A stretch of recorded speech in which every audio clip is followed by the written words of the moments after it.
Martin and Al Walker. This is Jim Wood. Pitching today for the Red Sox and warming up down the right field line is the left-hander, Bill Lee. And his pitching opponent, a name that is no stranger to Red Sox fans, Sonny Siebert, who's been on the disabled list for quite a while, just came off but very recently, and he's going to get his second start since being disabled. The program is authorized under broadcasting rights granted by the Red Sox, solely for the entertainment of our listening audience. Any publication, rebroadcast, or other use of the descriptions or accounts of this game without the express written consent of the Red Sox is prohibited. We'll be back in one moment with the starting lineup. Larry's Auto Supply and SK Tools joined together for a great value in automotive tools. Hi, I'm Larry Dupree of Larry's Auto Supply in South Windsor. I want to tell you about one of our AJ Foyt specials from SK Tools. It's a 15-piece quarter-inch drive set with renowned SK ratchet for only $15.98. You save $14.65 if purchased separately. Larry's Auto Supply, Route 5, South Windsor. Open daily from 8 a.m. till 10 p.m. Saturday and Sunday from 8 a.m. till 6 p.m. When happiness seems very far, you're greater than you think you are.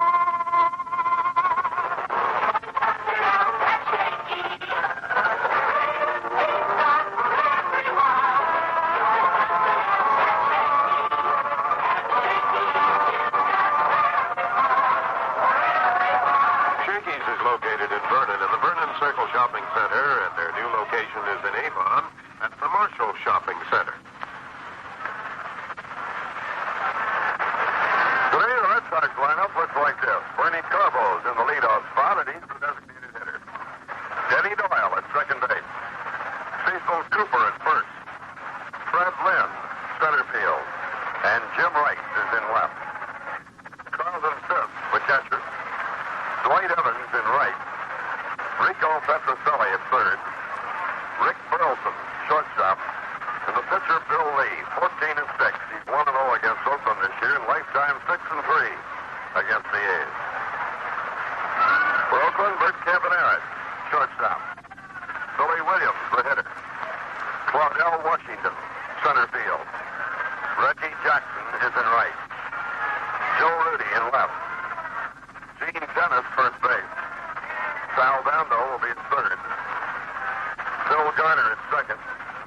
Ray Fosse is the catcher. His buddy 5-4 in lifetime against his old teammates, 10-7. The umpires this afternoon, Nestor Shylock will be at home plate, and Larry McCoy at first. Joe Brinkman at second. Terry Cooney will call the plays at third. Not too much action this afternoon. The end of 7 1/2 innings. Minnesota's leading Detroit 1-0. Detroit loses that. It'll be their 14th loss in a row. Dave Gold working for Minnesota and Mickey Lolich for the Tigers. Milwaukee's losing again at the end of 7 1/2 innings. Texas 4, Milwaukee 1. Jenkins for the Rangers. Hausman and Austin for the Brewers. Roy Howell his 10th home run. Jeff Burrows his 21st. And Cecil Lascano hit one for Milwaukee. The rest of the games are tonight. Kansas City at Cleveland, where Leonard slated to go against Eckersley. Baltimore, Chicago. The Birds have won 6 in a row. Jim Palmer against Claude Osteen. And New York will be in California pitching Jim Hunter against Ed Figueroa. Over the National League, at the end of 8 1/2 innings, the Dodgers 2 and New York 0. Putin for L.A., Kuzman and Apodaca for New York. San Francisco is at Philadelphia tonight. Montefusco against Carlton. Montreal at Cincinnati. Blair against Nolan. Chicago and Atlanta have to finish a suspended game of June 12th, and they'll play a regular game with Stone to go against Negro. San Diego throws Bryce Layton against McLaughlin in St. Louis. Pittsburgh and Houston, Wright against John Rodney Richards. Well, this is the fourth game of the Florida road trip that right now stands at 2 wins and 1 defeat. And so close to being 3-0. Get back to Siebert again in warming up down the left field line. Making his first appearance here in Oakland since June 1st. I mean, come off the disabled list last Tuesday. And on Tuesday, he started against the Rangers, and the Rangers won the game 15-2. Siebert lasted 3 innings and gave up 3 hits and 3 runs, and victory while he was in there. His last victory was way back on June the 1st when he beat the Indians 6-3. His first appearance against Boston this year. Overall, though, he hasn't been a bad pitcher in the American League. He's won 138 career victories, 112 losses. He's had 67 complete games, and 21 have been shut out. Bill Lee, on the other hand, is in his 26th start of the year, second against the A's. He went 5 innings, no decision against the Orioles Monday night when the Sox lost the 6-1 lead. Overall, he has 5 straight wins, and he's 10-2 since May. He has 3 straight wins over the A's since he lost 1-0 to Darrell Knowles in Boston back in 1973. So that's the story on him. Looking at the standings, Oakland leads Kansas City by 7.5 games. The White Sox by 15. Texas by 16.5, and Minnesota and California are out of sight. Boston holds a 6-game lead over Baltimore, 5 in the loss column. New York is 8.5 back, 8 in the loss column. Milwaukee losing again today has fallen way off the pace, 15.5 back. Tied with Cleveland, and Detroit now losing its 14th in a row today, 22 and 1.5 games back. Umpires are out. Bobby Winkles has taken the lineup for Alvin Dark up to the plate, chatting away with Darrell Johnson. Tomorrow we'll be on the air at the same time here, and the starting pitchers will be Louis Tiant for Boston, and Vic Bosman will get the call for Dark. And as of now, Roger Moret will pitch against Vida Blue here on Monday night before we transfer things down south to the beautiful little city of Anaheim, California. Now something else. Joe Brinkman, one of the umpires, very shooting, I guess, gone down into the A's dugout and is now going back up the runway again and told Mr. Shattuck, "I'll be back. Don't start without me." Or words to that effect. Here come the A's.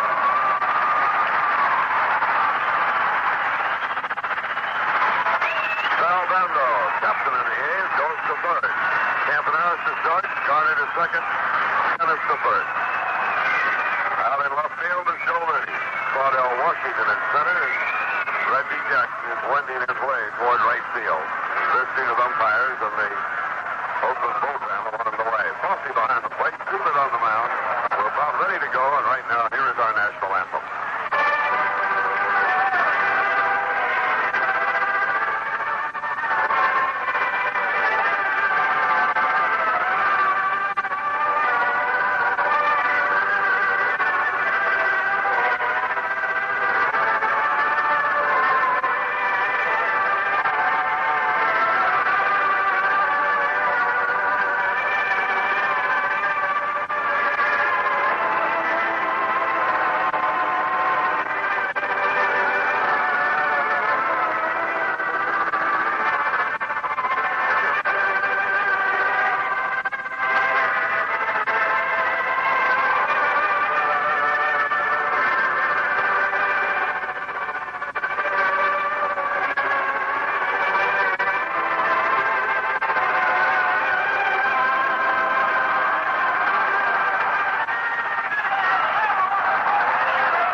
Bill Lee has a big game to pitch today. He's got to get the Red Sox even in this thing. They don't want to go down 2-0 to this club.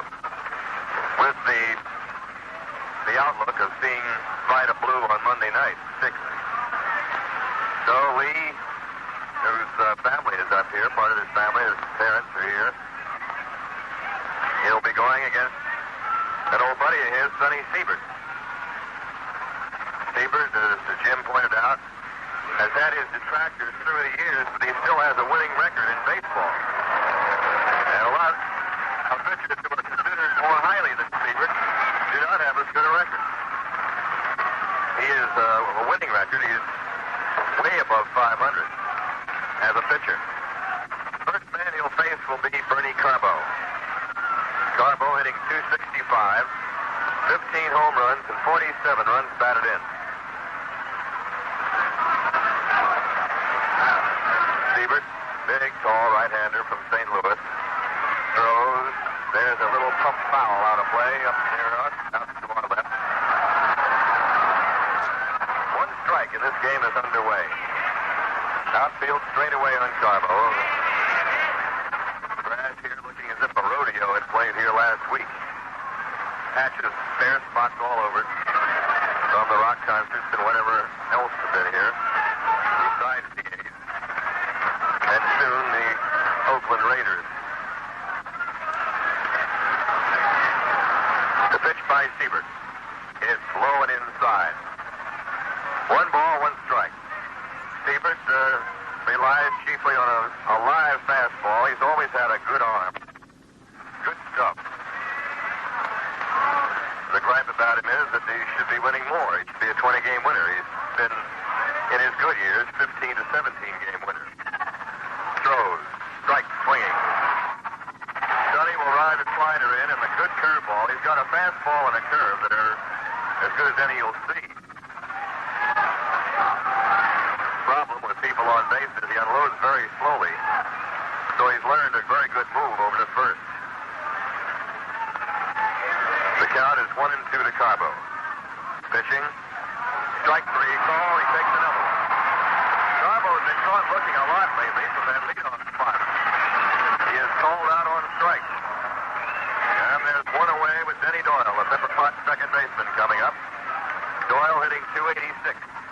3 home runs, 24 runs batted in. Back in the lineup with a right-hander going for the A's. Doug Griffin played last night, played second base against, and hit against Holtzman.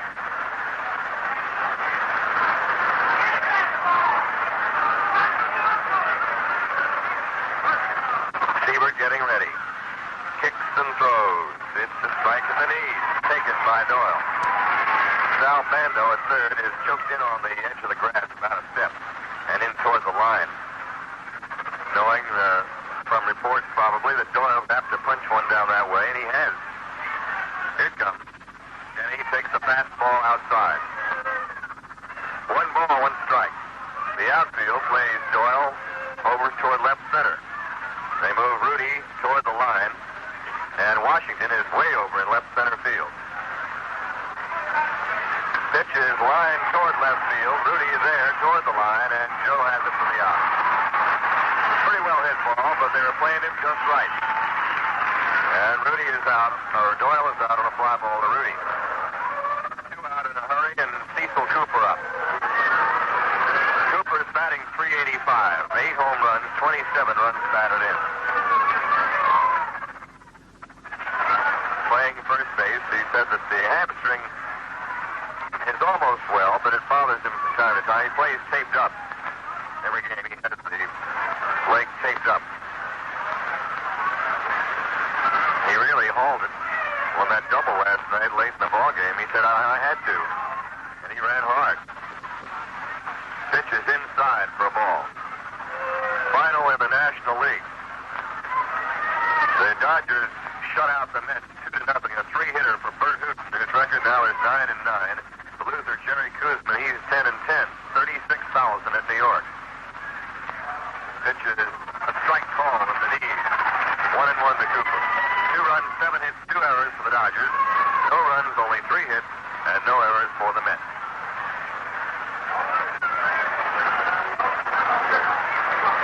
count 1-1 to Cooper. This game in the top of the first inning, no score. Sonny Siebert throws, and he moves Cooper back with a fastball. 2 balls, 1 strike. Siebert has had a strange day. To Texas, and then over into the National League. San Diego, St. Louis, back to the American League. Oakland. It is inside low. 3 balls, 1 strike.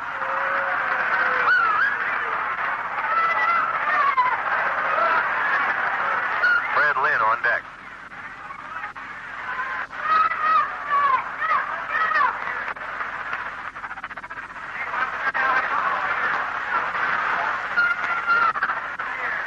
Siebert delivers. Cooper hits one up in the air to left center field. Washington gives way to Joe Rudy. Rudy has it. Out number 3. 3 up and 3 down. And going to the bottom of the first inning, no score. The Red Sox have been producing home runs at a tremendous rate, and Acme Auto Supply's home run sweepstakes have produced over 70 winners so far. These lucky winners and their guests will attend the Chicago White Sox-Red Sox game at Fenway Park Saturday, August 23rd. The season is more than half over, and the new exciting contest for the second half will be announced soon. Keep your car well tuned with AC Spark Plugs available at all Acme stores. Acme Auto Supply, more than auto parts, auto people. AMCO has 500 centers in the U.S. and Canada. So whether you live in Toronto, Ontario, or Hollywood, you know where. There's probably an AMCO transmission center near you. You're gonna be surprised, but don't be surprised by the nice little extras at AMCO. We've serviced 4 million transmissions. We do things right. AMCO. AA-MCO. If you have or suspect transmission trouble, take your car to AMCO. AMCO centers are located in Hartford, East Hartford, West Hartford, New Britain, Waterbury, Bristol, and Manchester. They do things right. He didn't get the chance at it last time. Lee with a 14-6 record. And a good shot at winning 20, as does Rick Wise have. And Louis Tiant, who has 13 wins. Tiant has been on the slump lately. Louis is 13-11. Wise is 15-6. And Lee is 14-6. Reggie Cleveland just 1 inning away from his 10th win last night, but he didn't get it because of Jackson, Williams, and Tennant. First man that Lee will face will be Roy Campaneris, Bert Campaneris, Williams, and Washington. Breeze blowing out, but that's way on top of the hill out past center field. So you don't know what it's doing down below. It curves around a lot and swirls in this ballpark. Campaneris, 258 hitter. 4 homers this year. Bill Lee ready to pitch to him. And it's a check swing on a ball outside. 1-0.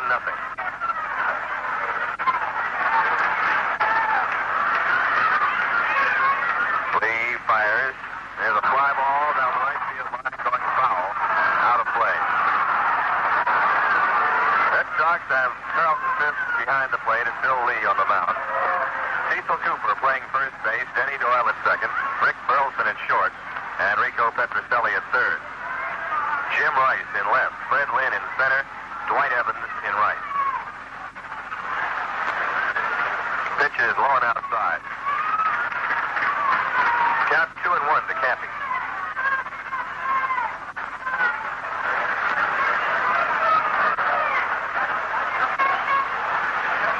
Here it is. Strike swinging, 2-2. Campaneris wanted that one.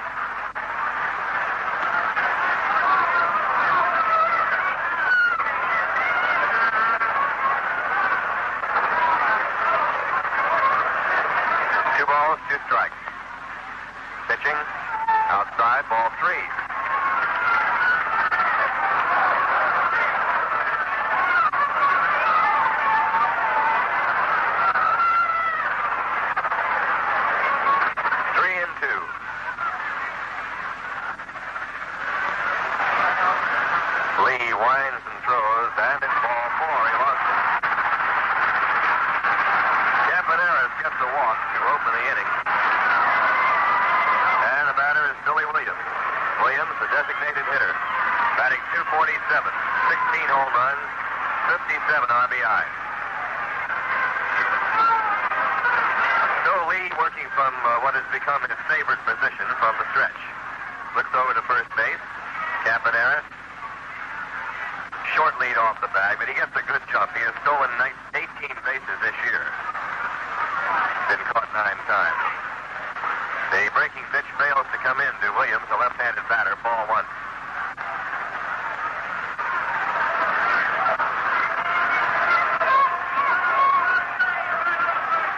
One ball, no strikes. Infield, a double play depth. There's a strike taken by Williams. 1-1.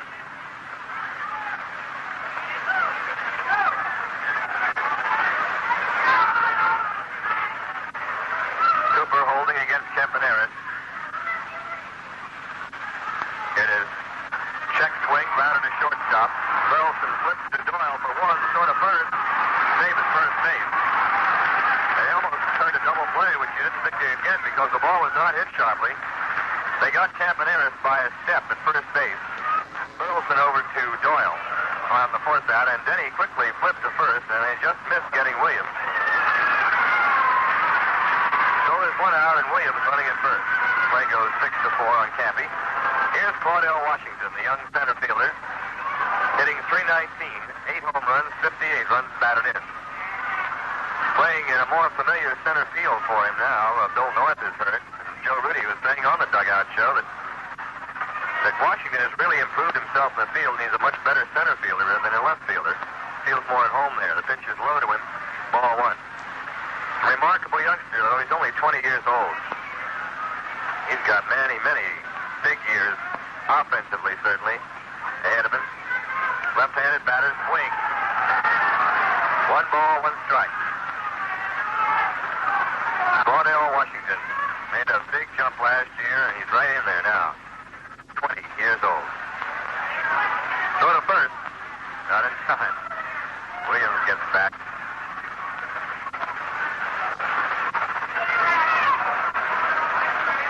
One and one. The pitch. A foul back. 1 ball, 2 strikes.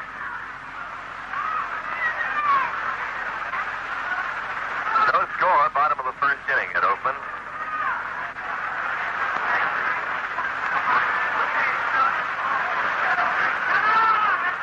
Washington, born in Los Angeles, but lives up here in Berkeley now. Foul back.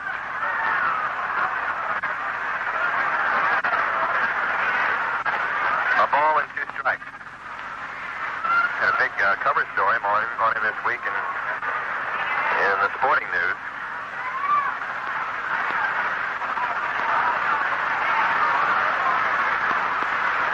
One ball, 2 strikes. The throw to first by Lee. Williams ducks back in.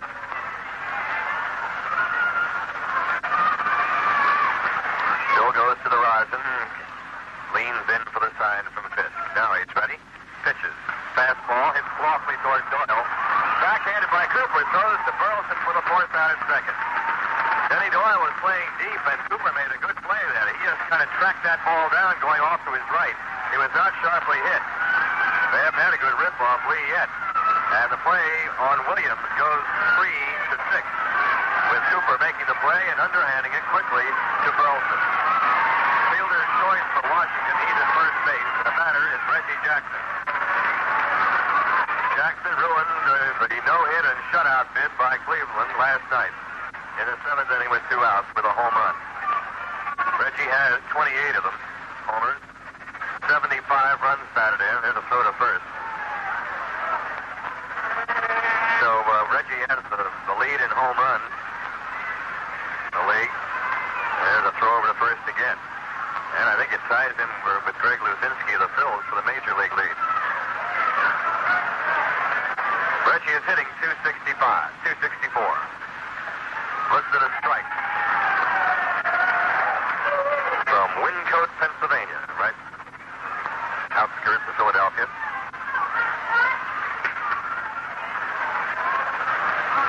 Nothing in 1, the count to him. And it moves inside as Lee's pitch. 1 ball, 1 strike.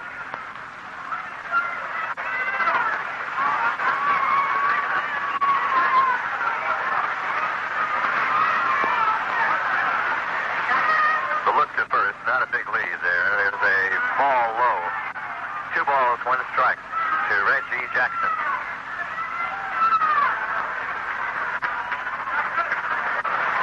Runner at first base, Washington.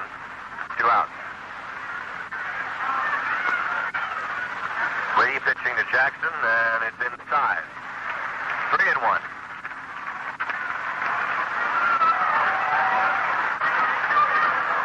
Reggie rises to occasions very well.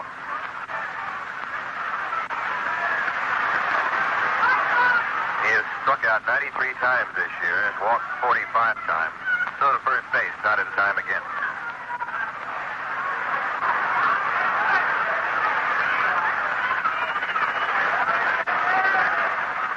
Pitch to him. High drive, deep right center field. Lynn going back, under it, coming back in as the wind holds it. He's got it for the out. Jackson flies deep to Lynn, and it's no runs for the A's. No hits. They leave 1.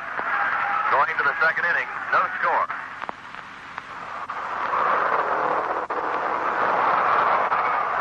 Ever been riding along in your car and hear a radio announcement asking you to go to your local hospital to make an emergency blood donation? For donors with B-negative blood. Happens every day. Call that hospital immediately. Blood is in such short supply that emergency pleas have to be made.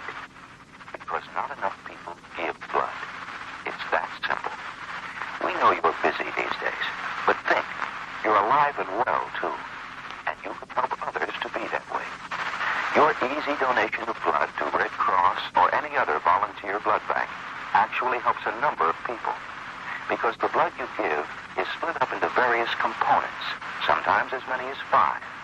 It gives life to a whole lot of people. So don't wait for an emergency announcement before you call your local Red Cross blood bank. If you call now, there doesn't have to be a blood emergency. Today's weather, sunny and mild, high near 80 degrees. Well, the Detroit Tigers just can't seem to win for losing. They lost their 14th in a row today, 1-0 to the Minnesota Twins and Dave Gold. 1 run, 6 hits, 1 error for Minnesota.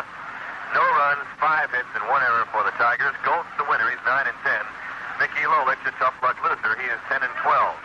And 28,324 at Tiger Stadium, but it sets a new club record of 14 losses in a row.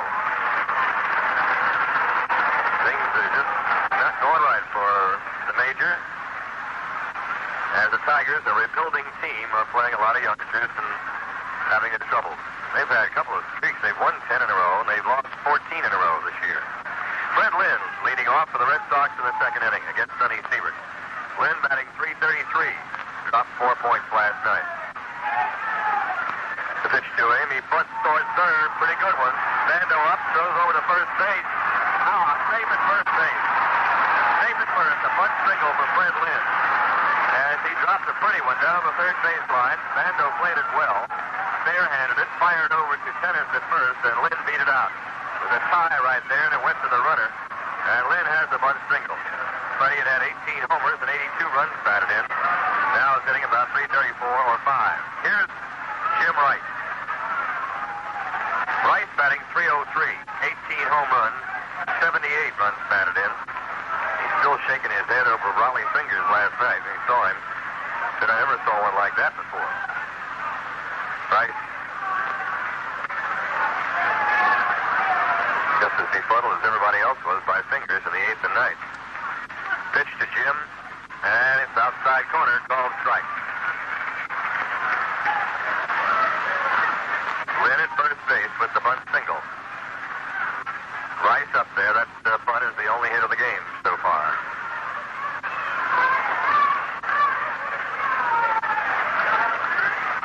Siebert leans for the sign. Lynn with a 4-step lead off first. The pitch. Fly ball, right center field, fairly deep. Going for it, Washington, also Jackson, and Jackson has it as Claudell Washington holds up right in front of him. Lynn gets back to first. The ball hit pretty deep to right center field in the gap. And Washington apparently didn't even hear or see Reggie.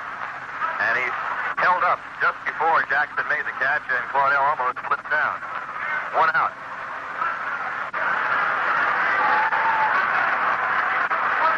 Fisk up. Fisk hitting .287. 5 home runs, 24 runs batted in.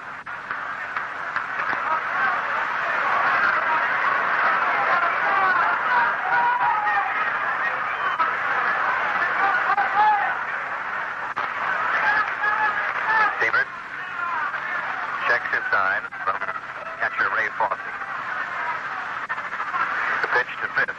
It's a ball outside and high. Mr. Shylock calling the balls to strikes this afternoon. This umpiring crew is going to spend almost 2 weeks on the coast doing games here and in Anaheim. 1 ball, no strikes to Fisk. Lynn off first, now gets back as Siebert moves over there. Freddie back with a hand tag. Oakland nothing, Red Sox nothing, top of the second inning. Red Sox haven't really been pouring in a lot of runs lately, even though they've been winning. They're 2 out of 3 on the road.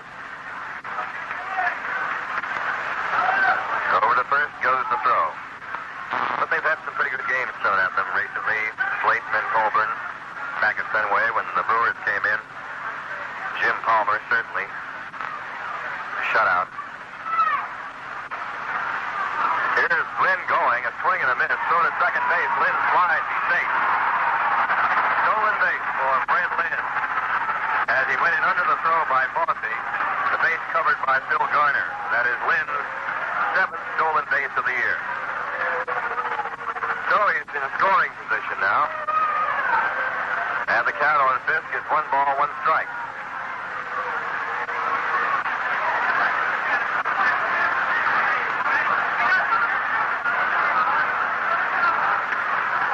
To Fisk. Siebert taking a lot of time in the middle of the diamond. Sonny gets set.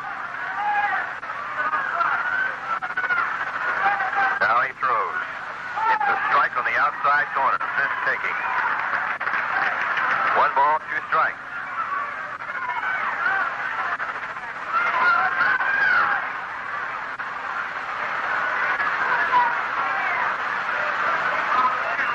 Siebert, who has a lot of things that he does, he's a very superstitious pitcher. He writes notes to himself on the inside of his glove thong. So over to second base, Garner had bluffed there, then held, and Siebert went on through to him anyway, way off the bag.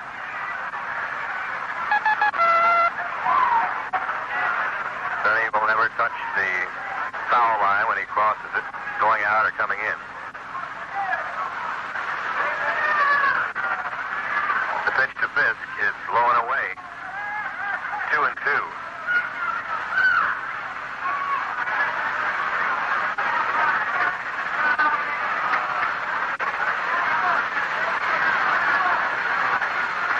Two balls, 2 strikes, 1 out.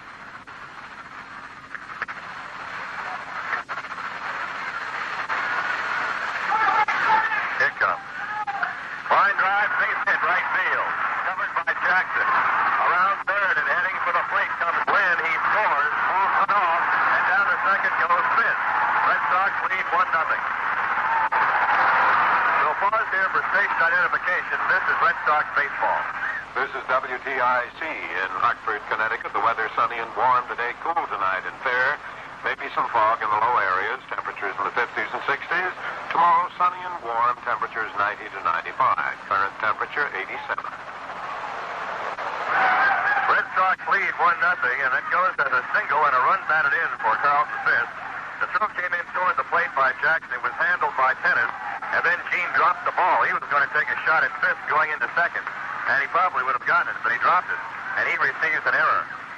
So it's a single for Fisk, a run batted in as Lynn scores, and Fisk goes to second on the error charged to Gene Tennis. 1-0 Boston, runner again in scoring position. And there's Campy bluffing Fisk back to the bag at second. Dwight Evans is up, hitting .244. Ground ball hit slowly toward the left side, picked up by Bando. He throws Evans out, and Fisk goes to third. It was a check swing grounder, did not have much steam on it. So Evans is out third to first, and Fisk goes to third base. There are 2 outs now. And again, a conference between Fossey and Siebert. A bunt single, a stolen base, and a single by Fisk with 1 out have produced the run here. The batter, Petrocelli. Rico hitting .253.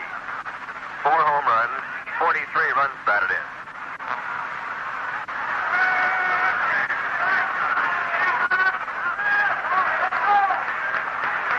Rico's hit in 6 of his last 7 games. He looks at a ball outside. 1 ball, no strikes. Outfield about straight away. Claudell Washington a step toward left center. Carlton fifth, jiggling around on the third baseline. Rico bounces one softly to Bando. Throws over to first base in time, that's all. Petrocelli grounds to third. 1 run for the Red Sox. It was earned. 2 hits, 1 error, and 1 left. And after an inning and a half, it's 1-0 Boston. Your International Harvester lawn and garden equipment dealers in Haddam, South Windsor, and Rocky Hill have some very sound advice about riding mowers. If a new riding mower is in your future, here are some things to look for. You'll want a tough automotive-type steel frame, the convenience of easy stop-and-go pedal driving, the protection of a rust-proof molded fiberglass body, the efficiency of dependable starts with International Harvester options like electric key starting, the simplicity of a shorter turning radius, a stable center of gravity, a comfort contoured seat, the power of a high-torque engine, easy blade height adjustments, and, of course, a safety-approved mower. If you want the new riding mower that embodies all these features, you want an International Harvester Cadet riding mower. Check them out at Highway Motor Sales, Route 9A, Saybrook Road in Haddam, the South Windsor Equipment Company, 89 Sullivan Avenue in South Windsor, and at E.P. Hayes Incorporated, 667 Cromwell Avenue in Rocky Hill, Connecticut. Red Sox have taken a lead here, 1-0. The A's coming up in the bottom of the second inning against Bill Lee, Joe Rudy, Gene Tennis, and Sal Bando. Red Sox come home on Friday, August 22nd, for a 10-game homestand. 3 games with the White Sox, 2 with the Angels, 3 with the Oakland A's, and 2 with the Yankees. Final visit for each of those clubs to Fenway Park this year. Tickets can be purchased at the ticket office on Jersey Street, open Monday through Friday, 9 a.m. to 8 p.m., and today and tomorrow, Saturdays and Sundays, 9 to 5. And also at Filene's stores in Massachusetts and Rhode Island. Box seats $4.75, reserved seats $3.75. Joe Rudy, our dugout show guest, is at the plate. Batting .272. He takes the ball outside. Said he's been dipping off a little bit lately because he's been fooling around trying to change his batting stance. And he said I shouldn't do that. 18 home runs and 68 runs batted in for the steadiest of all the A's, Joe Rudy.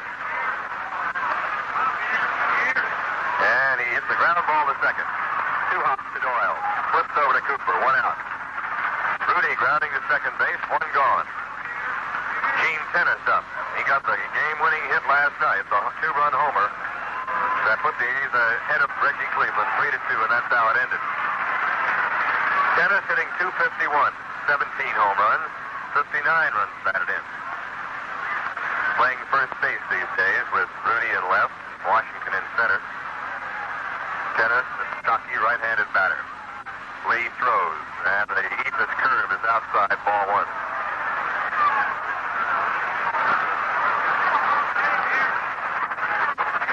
One ball, no strikes. Lee's pitch is again a soft pitch, a curve on the inside corner. Called strike. Dennis looks around and say, what was that? 1-1 to Gene. Fastball, foul back. 1 ball, 2 strikes.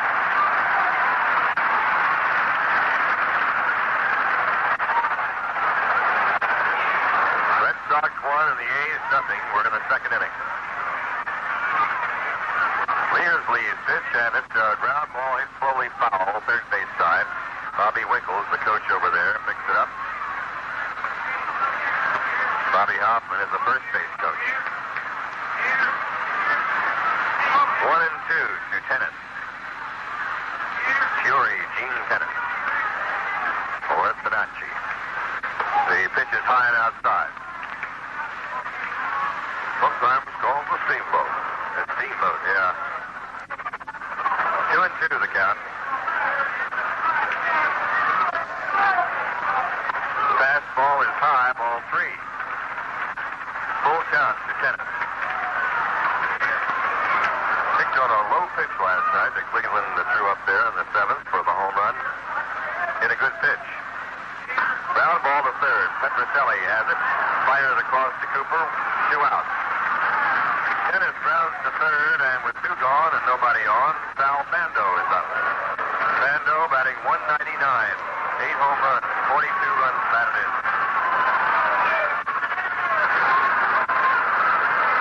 Captain and third baseman of the A's.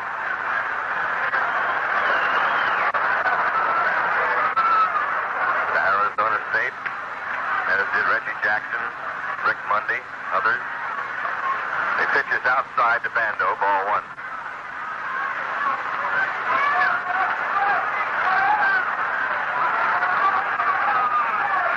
Here comes, and Bando looks outside again, ball 2.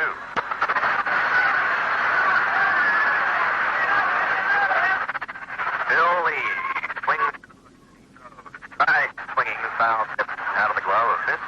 2 balls, 1 strike.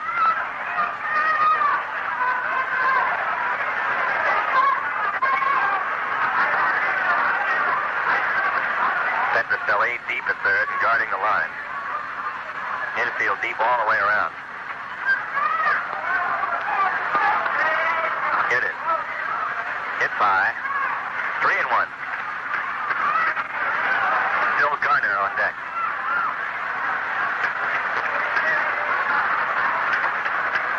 Lee's 3-1 offering is fouled back by Bando, and it's 3-2 now.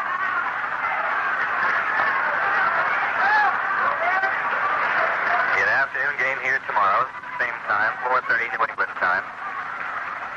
4:25 air time, 4:15 dugout interview.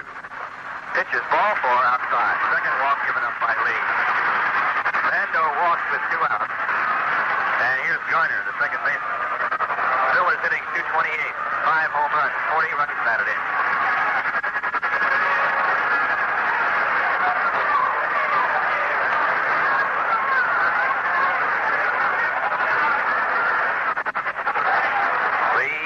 Off first and throws to the plate to Garner, a right-handed batter, takes the strike.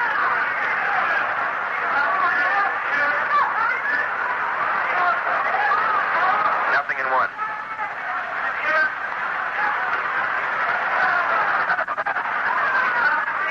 Lee pitching and a swinging strike. 0-2 to Garner.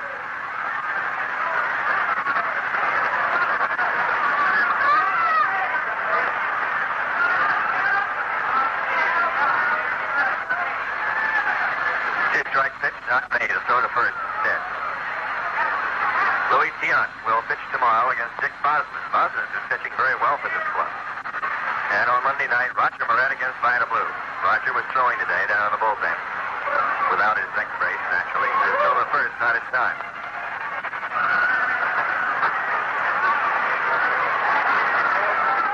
Ferguson Jenkins picked up his 14th win this afternoon by beating Milwaukee. The Brewers having real trouble, too. Here's the pitch. A ground ball to shortstop. Burleson comes in. Flipped over to Doyle. That's all. The 4th out is made on Bando, and that ends the inning. 6-4 the play. No runs, no hits, and 1 left. And after 2 innings of play, it's 1-0 Red Sox. Okay, girl. I've almost got it. Jones, you had the 7, Patty 2 1/4. Ellen had the poach steaks at $3.75. Old Joyce, the baked Alaska at $1.95. 3 times 5 is 15. Ever notice how numbers can really get to you? Well, Hartford National is doing something about it. If you put $250 into a new savings account or add $250 to your present account, you can get an electronic pocket calculator, a $39.95 value for only $19.95. It adds, subtracts, multiplies, divides as the memory, and even shuts itself off automatically. How much is 5.5% of $27.60? It also has an automatic percentage key and is guaranteed for 1 full year. So open a savings account for $250 or add $250 to your present account and save on a pocket calculator. Only $19.95. $14.95 if you're a favorite person. Another reason why so many people count on Hartford National. Calculator quantities limited, so hurry. Isn't it fun, girl? Hartford National Bank. Member FDIC. In that Texas-Milwaukee game, the Rangers had 4 runs, 9 hits, and no errors. The Brewers, 2 runs, 10 hits, and no errors. The winner, Ferguson-Jenkins, 14 wins and 12 losses. And the loser, Tom Hausman, he's 3 and 4. 17,000 disappointed at County Stadium. As the Brewers now have lost something like 9 or 10 in a row in their own ballpark. Third inning, Red Sox leading 1-0, and Rick Burleson is first up against Sonny Siebert. Burley takes a strike. Burleson, Carbo, and Doyle up here in the third.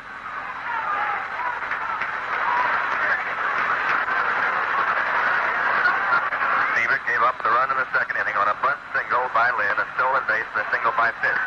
Burley rips a line drive in the left field, base hit. Rudy covers the ball out there, and Rick is on with a leadoff single in the third. Burleson was hitting .267 with 5 homers and 45 runs batted in. Bernie Carbo is up. He took a third strike in the first inning.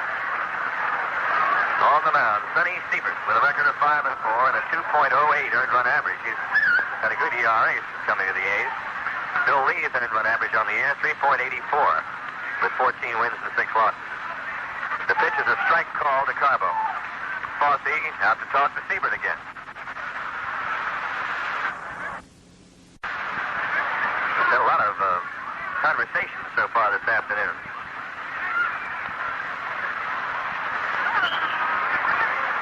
Carbo up with 1 strike. Burleson at first, nobody out. Garner, Cappy shortened up around second base. The pitch, foul back.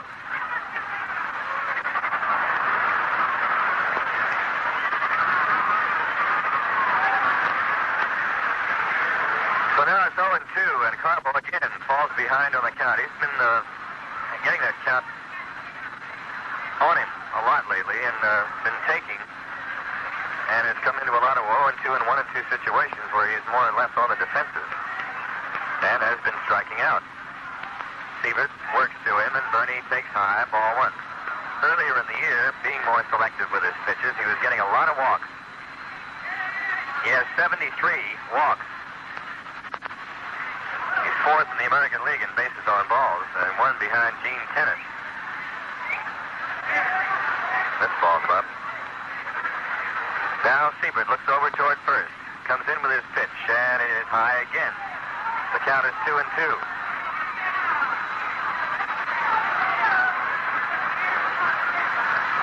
2 balls, 2 strikes.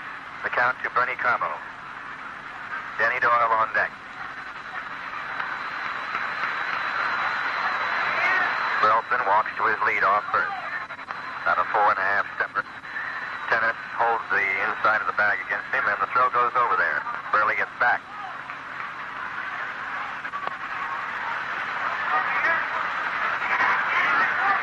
Outfield is not playing Carbo to pull it off. In fact, they're playing him to push. It's swung around to left. Claudell Washington into left center. Joe Rooney straight away in left and a step toward the line. Carbo backs out. Reggie Jackson is playing a straightaway right field, so there's a bit of a gap in right center.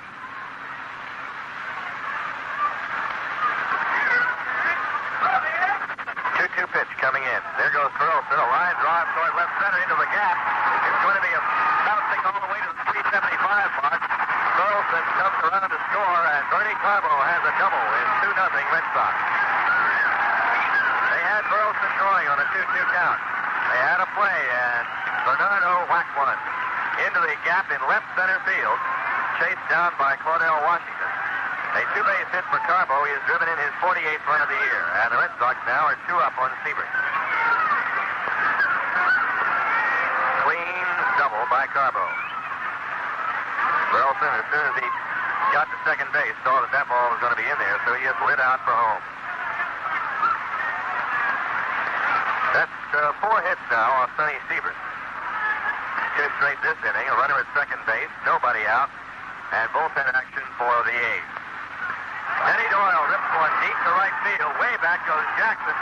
He can't get it. Home run, Denny Doyle. 4-0 Boston. And Mr. Doyle clocks one into the bleacher area in right field. For his fourth home run of the year, that's home his 25th and 26th runs, and they're climbing all over Sonny Siebert here in the third. Doyle, a homer. Glenn Abbott is the right-hander warming up now in a hurry in the bullpen for Oakland. The Red Sox have a lead of 4-0. Boy, Denny clocked that one. 160-pound second baseman getting some mileage out of his bat. The hitter is Cecil Cooper, who flied to left field in the first inning. Siebert throws. Hits high, ball one. A single by Burleson, a double by Carbo, a home run by Doyle. Red Sox quickly in front by 4. Pitched by Sieb. There's a long drive, deep right center. Jackson just looks at that, and that's gone. Into the bleachers, over 400 feet. Cecil Cooper, number 9, and the Red Sox lead 5-0.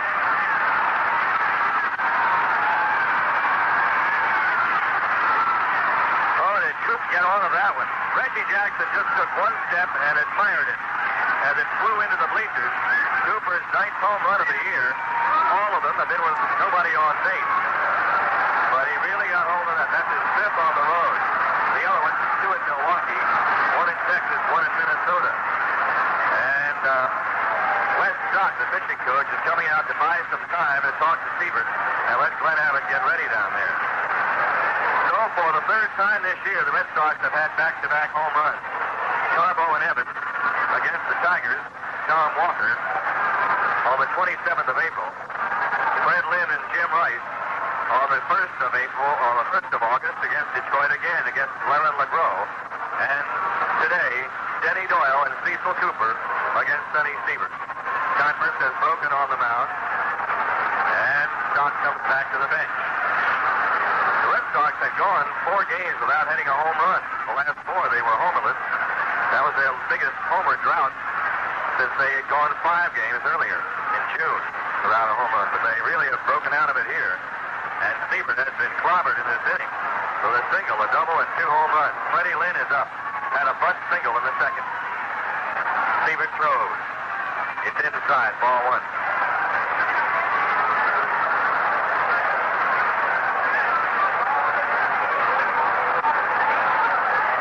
Nothing, Boston. Here comes. High pop foul coming back. Coffey looking up into his sun. He's waiting for the wind to blow it back to him, but it doesn't. It's behind the screen.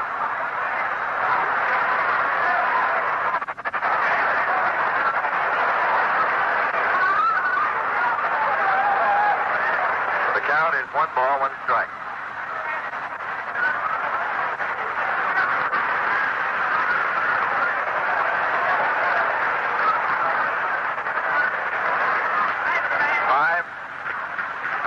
Straight hits have rattled off Red Sox bats. And they haven't been pop guns either. The pitch to Lynn. It's high. Ball 2. Burleson started it with a line single to left. He scored on Carbo's gapper in left center, double. And then Doyle and Cooper hit the home run. They were really tattooed, too. Here comes to Lynn. It's the strike ball, the breaking ball. 2 balls, 2 strikes.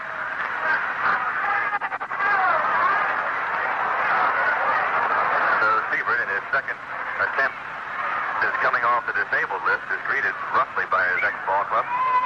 Pitch inside to Lynn. Receive is working pretty close. 3-2.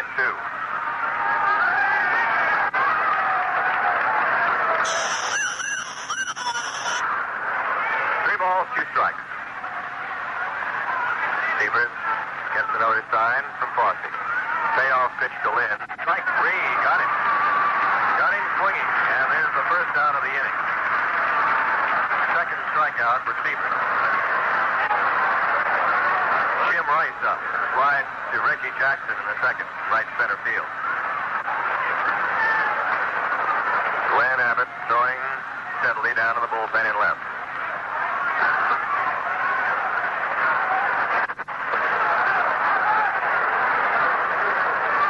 Working to right. Strike swinging. Breaking ball. 0-1 to Jim.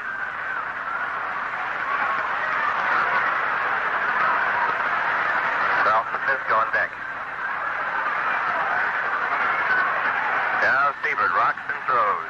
Strike two, swinging. Fastball that time up around his eyes. 0-2 to Rice.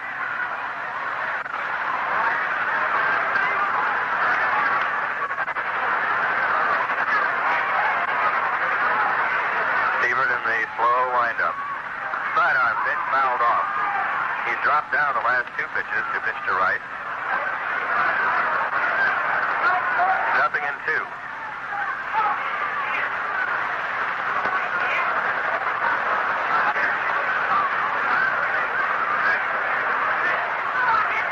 Now the windup by Siebert. He throws and Rice peels the foul off out of play.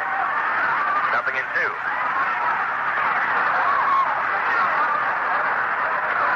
5 runs and 6 hits in the game for the Red Sox. 5 runs, 4 of those hits in this inning.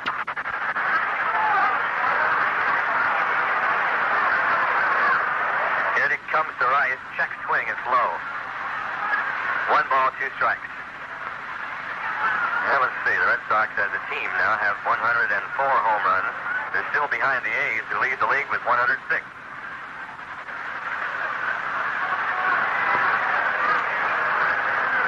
Pitch to Rice.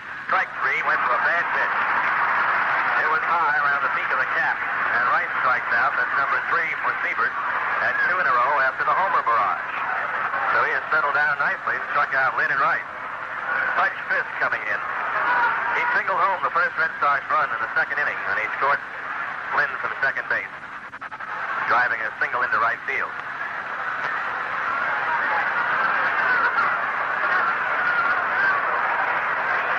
Siebert takes a deep breath. Pitch to his former battery mate. Comes in with a delivery, and it's swung on, foul tip, strike 1. And Tennis caved in at home plate. Or Fosse, rather. And Fisk, ever solicitous about any catcher that caves in these days, asked him how he is. Fosse stands up now, but gets back down in his crouch.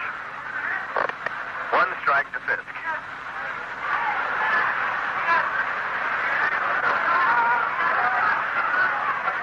Sonny Siebert goes to work, throws, curveball outside, ball 1. 1 ball, 1 strike.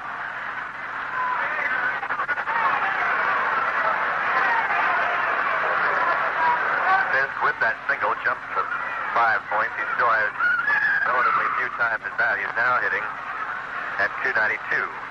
Breaking pitch outside, ball 2. 2-1.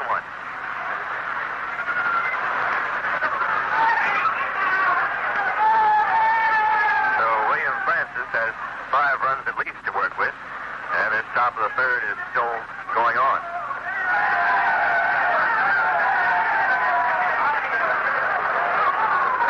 The 2-1 delivery. Check swing low, ball 3. 3 balls, 1 strike to Fisk.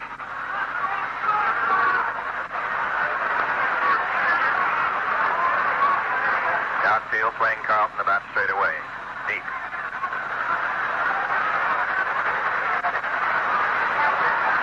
Count his way, 3-1.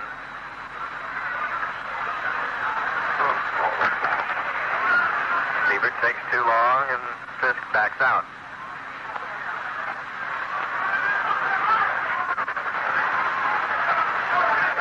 Now ready.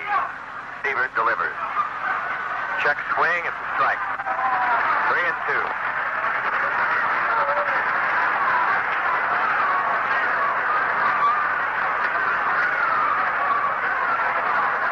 Three balls, 2 strikes, 2 outs, nobody on base.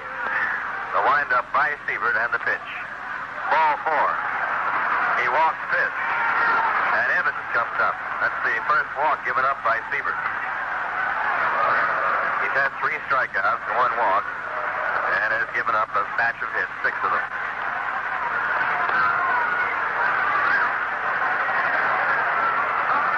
Dwight Evans grounded to third in the second inning.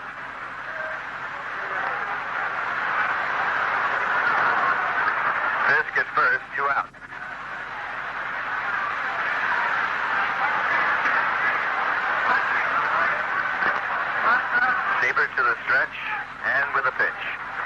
high, ball one.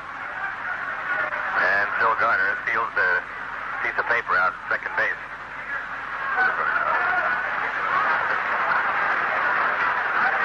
One ball, no strikes. Runner goes. It's inside for a ball. Throw to second base. Stolen base. They've stolen two on Siebert now. And that was a stolen base by fifth, strictly on Sonny Siebert's slow motion out there. So Bud gets in there, and Fosse's throw was way too late. Runner in scoring position again. For fifth, his first stolen base of the year. Been caught one. The stretch by Siebert and the pitch to Evans. Check swing. It's outside. Ball two. 2-0. Evans is the eighth man to come up this inning.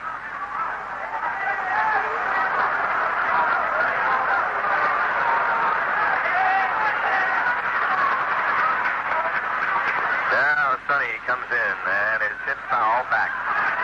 3 balls, 1 strike. They gave Evans the green light that time. 3-1 to Dwight.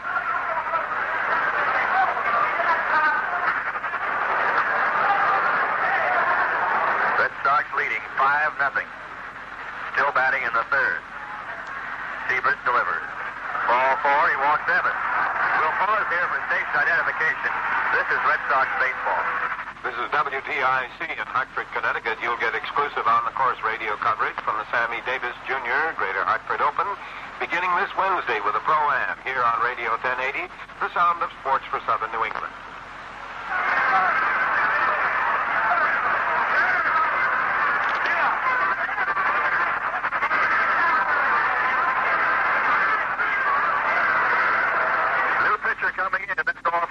Siebert. Abbott will come in. We'll remind you, you're listening to Red Sox baseball from the Coliseum in Oakland. Milk is a natural, milk is a natural. It's right food you eat at meals and in between. Satisfies you naturally. Milk is a natural. Why do you think milk is a natural? Well, all you have to do is taste it. I like it with brownies. With homemade apple pie. I call it nature's soft drink. If it isn't a natural, what is? Milk's a natural food of life with the goodness all its own. Anytime, day or night, it's got the taste that's always right. There's nothing like it anywhere. No other can compare. It's nature's gift for us to share. Milk is a natural. Milk is a natural. Milk is a natural. Milk is a natural. Fresh milk from Connecticut Dairy Farmers.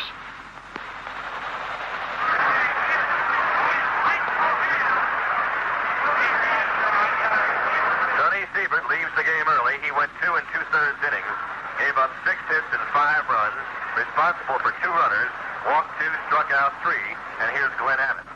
Abbott in and out of the bullpen. He's in game number 18. He's had 10 starts, won 5, lost 3 with an ERA of 3.95. He's given up 32 runs, 7 homers, has walked 30 and struck out 42. And the first man he'll face will be Rico Petrocelli, the 9th man up this inning for the Red Sox. Abbott, a right-hander. The pitch to Rico. Slammed on the ground to shortstop. Campaneris has it. Flipped over to second. The out is made that way, and Abbott gets the first man he faces. Petrocelli grounding into a 4th out, 6-4. 5 runs, though, for the Red, or 4 runs for the Red Sox. They had 4 hits. No errors and 2 left. And going to the bottom of the 3rd inning, it's the Red Sox 5 and Oakland nothing.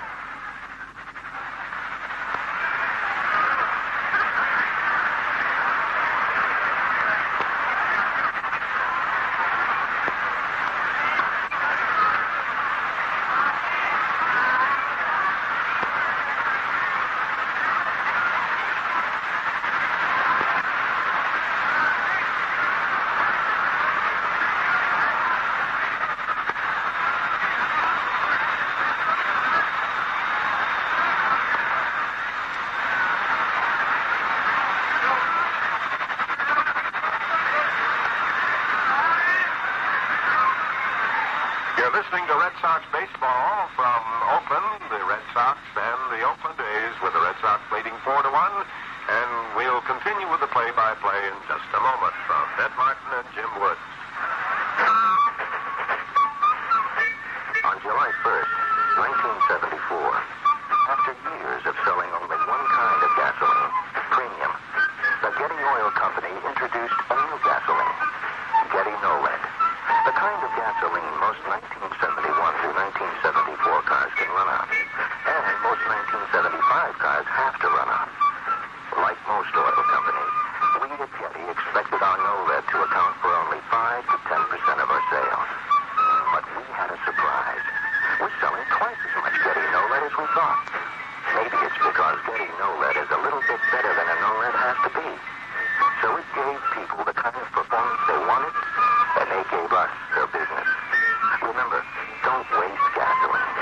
But when you do drive, fill up with Getty. Premium or no lead. Getty. We've got what's best for your car.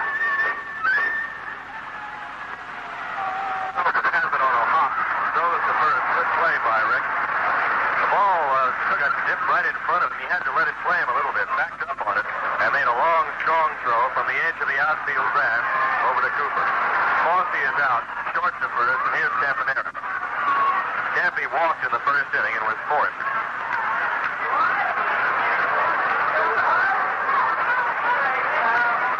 Now Lee comes in.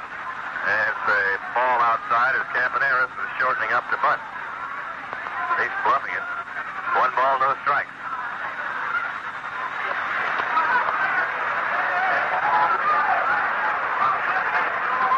Lee kicks and throws. It's bunted toward first. Cooper takes it. Tags Campaneris. Oh, he missed the tag. There's going to be an argument there. Bill Lee arguing that Campaneris went out on the baseline, but he avoided the tag by Cooper. Diesel slipped for a moment and lunged over, and Campy with a fine bit of like a halfback skirting down the sideline. He got out of the way of the tag and stayed inside that 3-foot limit to get a bunt single, the first hit for the Oakland A's.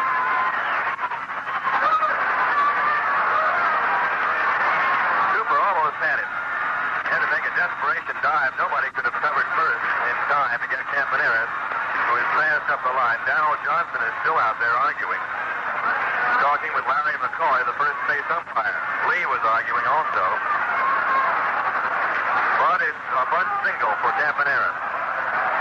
Cooper didn't argue that much, so that indicated that probably Cooper felt that he did not make the tag. But they were arguing about, they thought that Campaneris had gone out of the baseline, which he did not. Runner at first base, 1 out. That was the first A's hit. Billy Williams gets the grounder to second.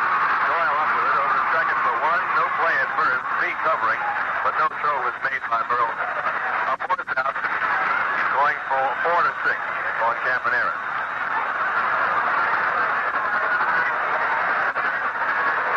Fielder's choice for Williams. He's at first base.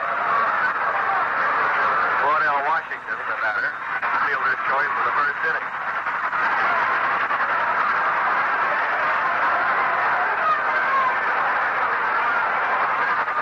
Red Sox 5 and the Athletics nothing. We're in the 3rd inning.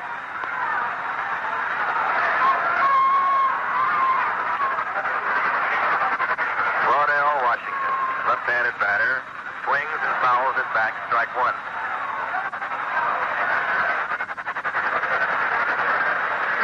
Nothing in 1 to Claudell. Go to first, and Williams gets back. Leads has kind of a pattern for the first 3 innings. Somebody gets on, and then there's the fielder's choices, forcing everybody. Throws some ground balls. Washington up 1 off the plate, and it's a fair ball. And Fisk goes out, tags Washington, who is standing right there in the batter's box. With no motion of it being foul, Fisk went out, he looked around at umpire Shylock. Mister said, yeah, fair ball, play it. And Washington was caught looking there, standing around in the batter's box, and all Fisk had to do was to tag him. So Washington is out, catcher unassisted, and that ends the inning. No runs, 1 hit, a bunt single, and 1 left. After 3 innings, it's 5-0 Red Sox. The Red Sox have been producing home runs at a tremendous rate, and Acme Auto Supply's home run sweepstakes have produced over 70 winners so far. These lucky winners and their guests will attend the Chicago White Sox-Red Sox game at Fenway Park Saturday, August 23rd. The season is more than half over, and the new exciting contest for the second half will be announced. Keep your car well tuned with AC spark plugs available at all Acme stores. Acme Auto Supply, more than auto parts, auto people. Good afternoon, New England Whalers. I'd like some tickets to tonight's game. Do you have any left? No, I'm sorry, we're all sold out. Sold out. Sold out. That's a wait! Mr. Thompson! Weekend games sold out last year. This season, the Whalers will play 27 weekend games. Don't be disappointed again. You can see all 27 games from the same seat when you buy a 20-plus plan. A $50 deposit enables you to choose your seat now. Call the Whalers today and avoid hearing sold out, sold out, sold out. Yeah. Thanks, Ned. And Burley will lead it off. He started off the carnage in the third inning with a line drive base hit. And he left the first pitch from Glenn Abbott a little bit high. 1 ball, no strikes. Abbott about 6'4". There's another ball punched down in the left field, and it goes out foul. Ooh, it was close. Almost hung right along the line. Looked good off the bat, and just fell on the wrong side of the foul line as far as Burleson's concerned. 1-1. Glenn Abbott, the Arkansas Traveler from Little Rock, still lives there. Moved a little bit, now lives north of Little Rock.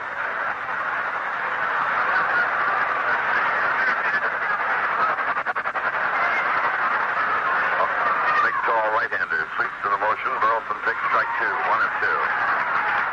And what a great year at Tucson. Won 18 games down there in 73, and then he got jumped to the big club. Still ready to win a permanent starting job. A little bit low outside. 2-2 on Burleson. We're in the fourth inning, and Boston leads 5-0.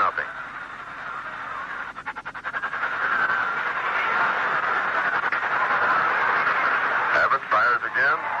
High fly ball punched towards left. Doverty drops the glasses, waiting, and makes the catch for the out. One away to Carbo, who struck out and slammed a double all the way to the left center field wall to drive in a run in the third inning.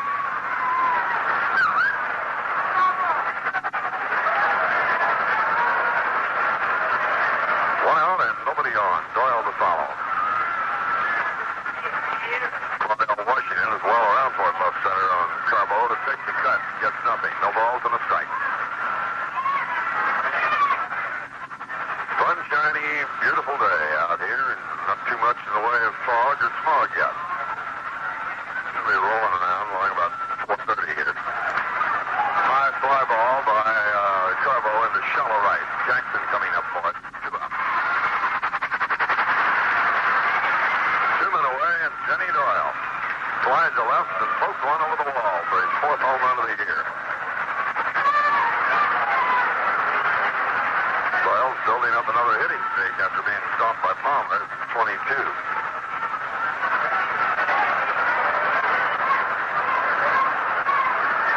A's wearing their gold and white today. Tomorrow, Sunday's their day for all white. This same pattern persists that used to be here. Pitches in for a strike. No one won the count. Polar bear white, Mr. Sunley calls it. Ball hits gently down to short. Campanella up, throws on the run, and almost threw it away, but Dennis held it, and that retires the side. So Abbott has retired the 4 men he's faced, 3 up, 3 down in this inning, and we go to the bottom of the 4th, 5-0 Boston. You say you're looking for savings. Super Sears sensational savings. Get right up. It's the Carnival of Values all this week at Sears. This week, save $800 on Sears power-rated 48-month battery. Excellent power for quick and easy starts. Plenty of reserve power for those accessories. Now on sale, $31.97 with exchange. You save $8. Save 30% on Sears original equipment shocks that fit most American cars. Regularly $4.99 each. On sale now, 2 for $7. Buffer noisy, replace it with Sears heavy-duty aluminized buffer. Completely installed on most American cars, just $17.97. Save 25% on Sears steel belts, Island Guard tires, 2 steel belts, 2 polyester cord plies. The A78 by 13 white wall now on sale, $29.97 plus MET. You save $13 for All your automotive needs head first to Sears. Come one, come all to the Carnival of Values. All this week at Sears. Big values and savings for your car at Sears Tire and Auto Centers at your nearest Connecticut and Western Massachusetts Sears store. The Yankees will make their final visit to Fenway in 1975, Monday, September 1st and Tuesday, September 2nd, a pair of 7:30 games. Billy Martin is back in the Yankee uniform, and he'll bring along Hunter, Bonds, Munson, and many more. So be making plans to attend those two. We're into the bottom of the fourth, and Reggie will lead it off. Mr. Jackson flies to center field his first time up.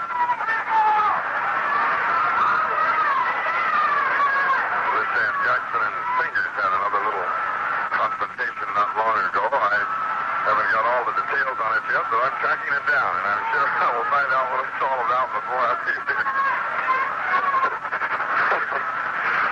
No, not out.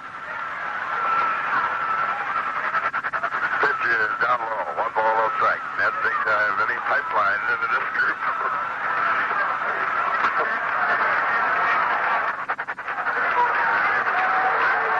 Brings in the next pitch to Jackson, who goes around swinging, doesn't get it. 1-1 the count.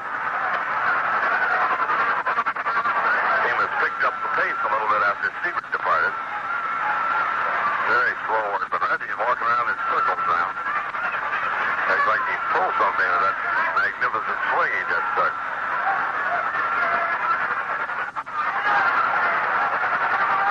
Pretty good ball player, this fellow, though. Swings and misses, strike two.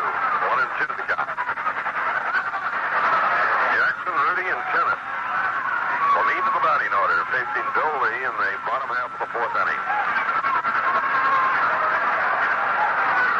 Lee gets the sign from Butch Fifth, delivers, and Jackson goes down on strike. Reggie took a big shot and got nothing, and Lee has his first strikeout.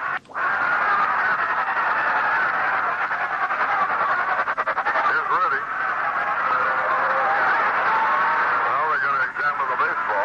Jackson thinks Lee's doing something funny with it, I guess.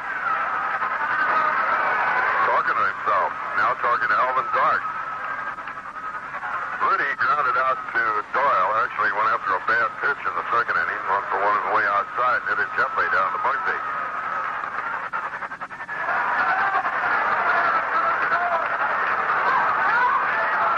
Waiting for Rudy to get adjusted.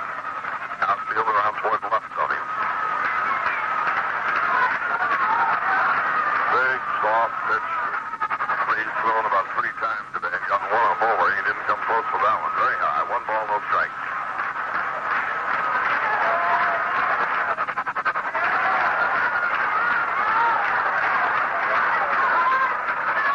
Stands there, flat-footed, carrying his fist. Works now to Rudy. A drive foul down towards the Red Sox bullpen where Bear Bryant picks it up and lobs it back in. 1 ball, 1 strike. There, I had a little accident while he was warming up Lee before the game. He hit up around the eye or something. Charlie Moss had to go down and attend to him. There, he's so big and burly, it's beyond imagination that anything would hurt him. Here's the 1-1 pitch to Rudy. Line drive, foul the other way. This one screeches over the bullpen of the Oakland A's down in left field. 1-2 the count.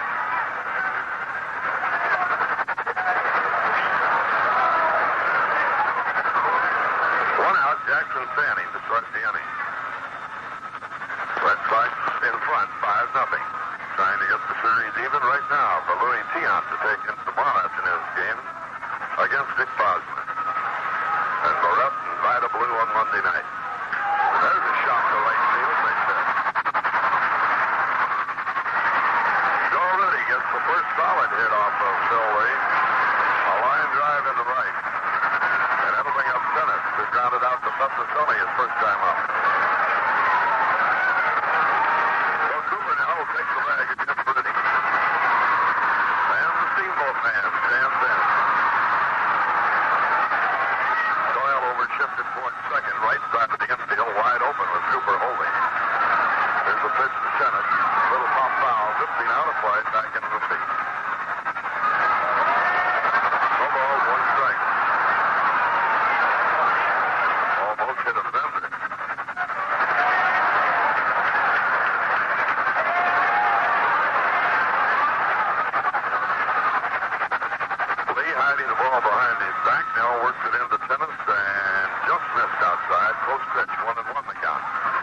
first and one away.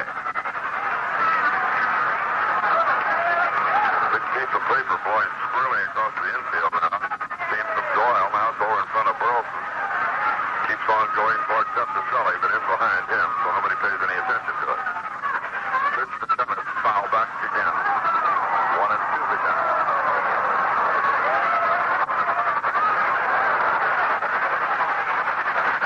The on-deck hitter is Salvador Bando. His fan club is here today from Danville, California. Bando's Boosters, they call them. Pitch, foul again, straight back. Still 1 ball, 2 strikes.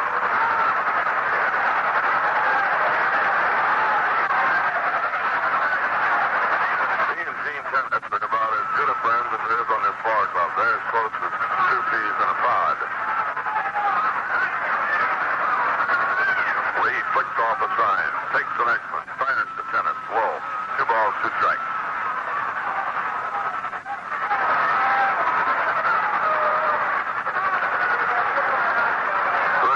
Taking too many liberties with Lee down at first base.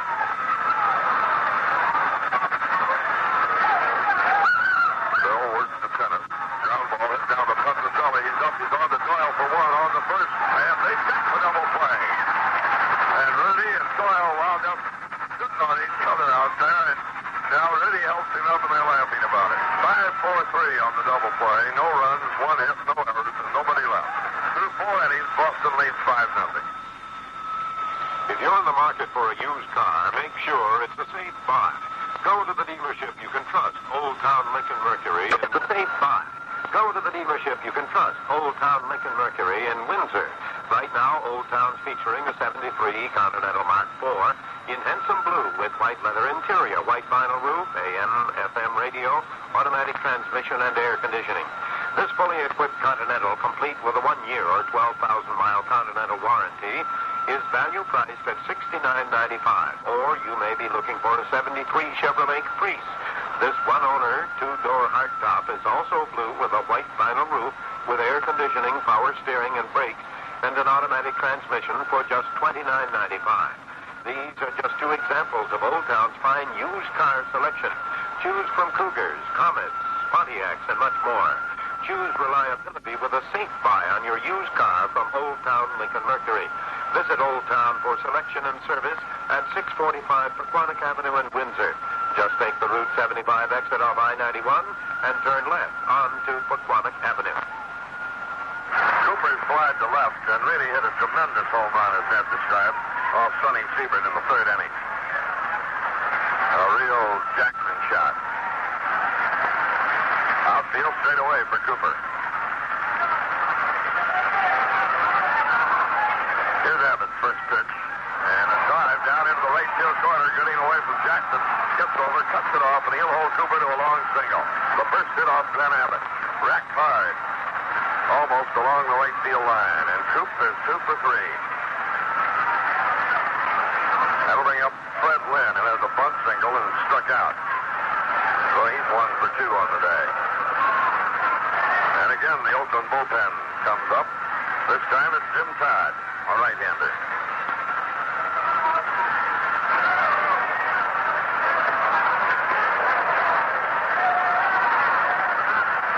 Lead by Cooper is a pretty good one. Lynn swings and foul tips the ball down at the feet of Fosse. Oh, Fosse had it under his arm. Mr. Shiley didn't know where it was. Now Fosse goes out to the mound. He's a very conversational catcher. He likes to talk to pitchers. And he's having a chat with Glenn Abbott.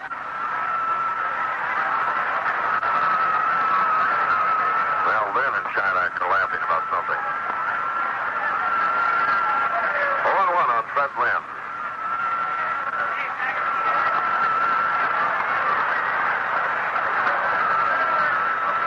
A peek back over the shoulder by the big right-hander. He delivers. Foul down the 3rd base side. Dando in pursuit. He'll not get it. Falls in about 5 rows. 2 strikes on Fred Lynn. As mentioned last night, acres and acres of room here in foul territory. Ballpark was originally built for the Raiders. They still play here, of course.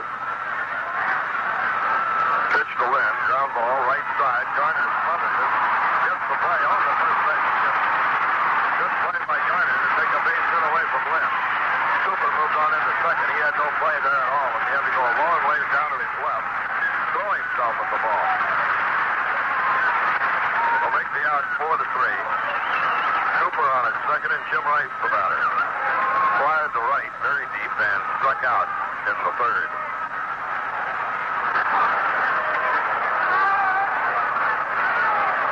Rice is taking a little dip at the plate here of late. Fossey yelling out at Cabot again. Outfield, deep straight away for Rice. Infield about normal. And Abbott gets ready to work to Rice. Here's the pitch going on, foul straight back on a play. No balls and a strike. Look at Rice's timing more than anything. He's fouling off so many pitches, and so many times when he does, you can tell by the way he acts that he just missed the pitch that he wanted.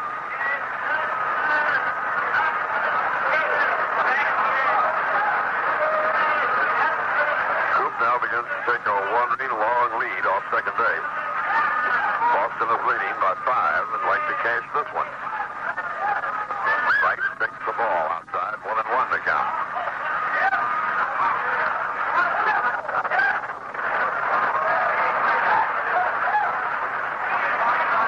One man out.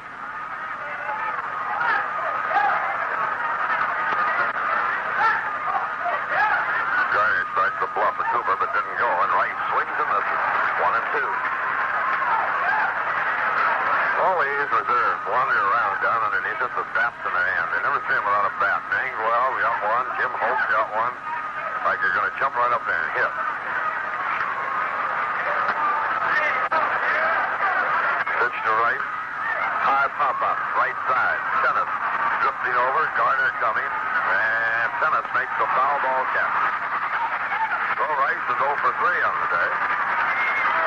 Puts 2 men away and brings up Carlton Fisk.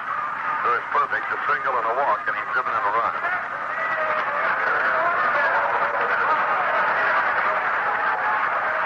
Abbott dusts the palm of his hand with the Rosenbach.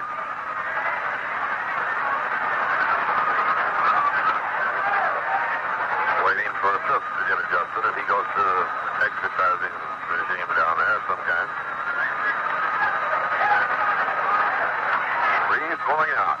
Flipping the World Championship flag to the A's, 1 in green, 1 in gold, and 1 in white. This dribbles a little foul over to the on-deck circle where Evans is standing. No balls and a strike.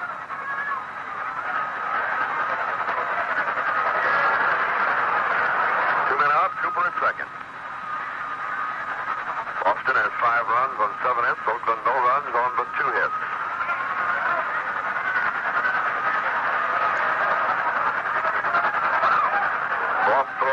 Second base, Garner cut in, and they made Coop go diving back in there, but Abbott never turned the ball loose.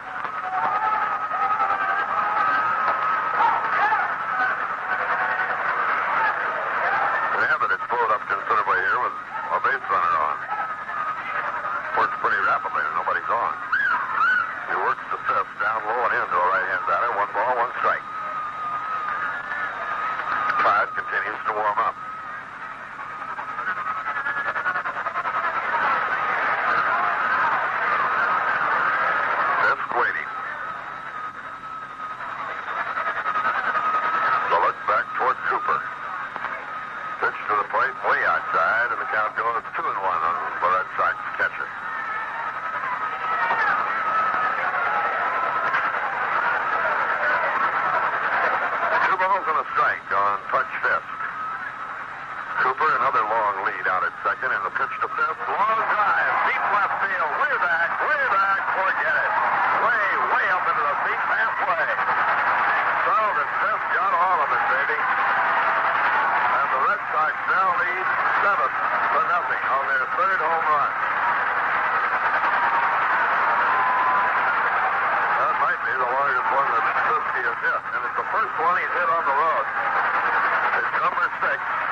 fouled off to the left of the plate. 1 ball, 1 strike. Oh, it's the Red Sox today who have brought along the home run thunder as the A's did last night against Reggie Cleveland. Abbott working, and it's down low and away. 2-1 the count. The 8th home run Abbott's given up in about 75 innings of pitching. A strike on the corner. 2-2. Really, there's telling me this morning he's changed a little bit. He's not down on the handle of the bat. He's choked up again. Feels like he has more bat control than he has when he goes right down to the knob. Swing and a foul straight back. 2 balls, 2 strikes.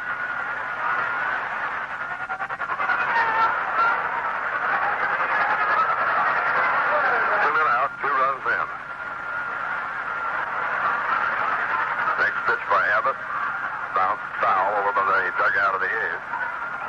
Still 2-2. 3 o'clock, straight up and down out here on the West Coast. Abbott stares and stares some more. Here's the 2-2 pitch to Dewey. Swing and a foul tip, not held by Fossey. Evans still alive. Count 2-2. Red Sox make good use of their base hits today. 8 up for 7 runs. Abbott works again. And another foul. Backing out of play, and the same guy that made a big catch a while ago, he's got a glove on, I think just got another one.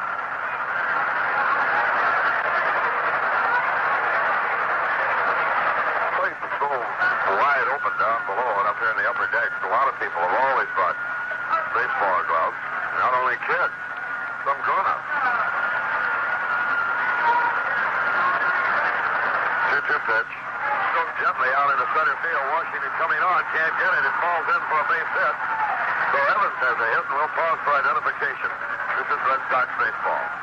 This is WTIC in Hartford, Connecticut. The weather sunny and warm. Cool tonight and fair with some fog in low areas.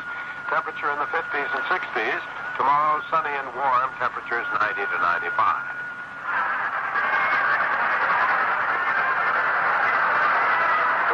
Gets the hook here. Came on in the 3rd inning, got a man, and pitched a good inning in the 4th inning with a tag for the hit and the home run here, and now a single by Evans, and he's gone. So he gives up a total of 2 runs, 3 hits. He didn't strike out anybody, and he didn't walk anybody, and Jim Todd has come on to do the pitching. Todd, a right-hander acquired from the Chicago Cubs. He'll take his warm-up now, and Abbott leaves, the second pitcher to leave, with Alvin Dark following him. Todd has appeared now in 38 games. This is the 39th appearance of his for the year, all in relief. He has won 4 and lost 3. A good 2.96 earned run average. He has 7 saves. Has worked 79 innings even, given up 71 hits. He's walked 23 and struck out 36 while giving up only 3 home runs in those 79 innings. So the Red Sox, with their hitting closed on this afternoon, a batch of home runs, the timely hits, and everybody seems to be back in it again after having to look at Ken Holtzman and Raleigh Fingers last night. This is Todd's 5th appearance against the Red Sox. No wins, no losses, no saves against him. He has worked a total of 4 innings in short relief in those appearances and has given up only 1 hit. That one, an RBI base hit to Jim Rice. So he is now appearing again against Boston, and the first man he'll face will be Rico Petrocelli. And Rico on the afternoon is nothing for 2, having twice grounded out, once into a 4th play. Evans is at first, 2 men out. 2 runs are in.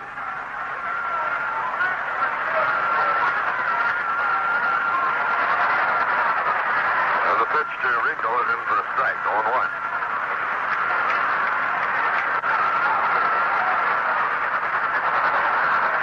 Dan Bosman's warming up now.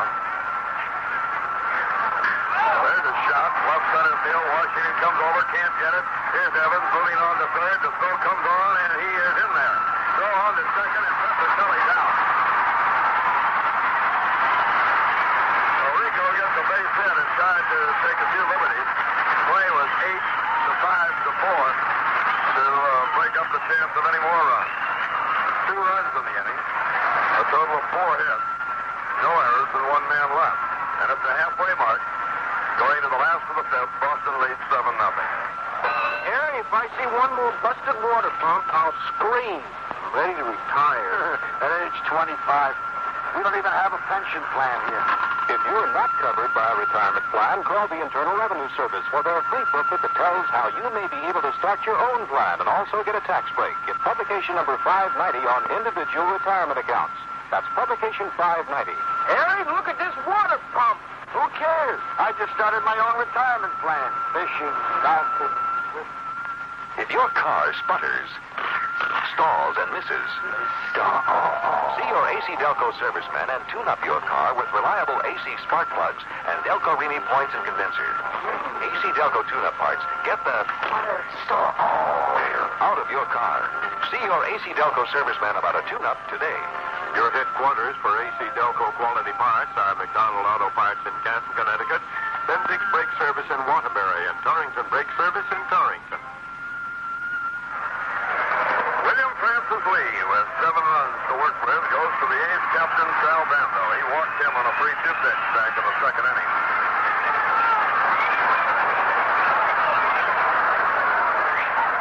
Stark, the way he's warming up, people, looks like he's going to get some work for everybody today. Trailing in this one 7-0. But long ways to go yet. Bando takes the ball outside, 1-0 the count.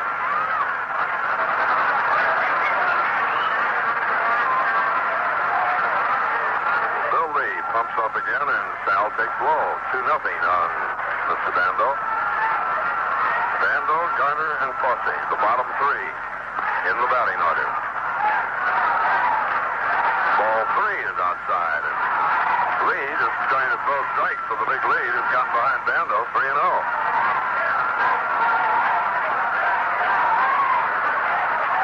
Pitch by Lee, strike call, 3-1. He's walked 2 in this game, and he doesn't walk that many people. Doesn't strike anybody out either. He's got 1 strikeout today. Long foul out of play.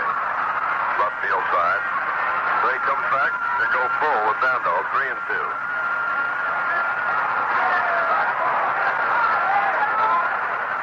Here's the payoff pitch. Popped up. Third base side. Fifth coming. Petroselli coming, and it is caught by Rico Petroselli right in front of the A's dugout. Think for a minute there anybody's going to get it. Bando fouls to Rico. 1 out. Here's Garner. Hit into a fourth play in the 2nd inning.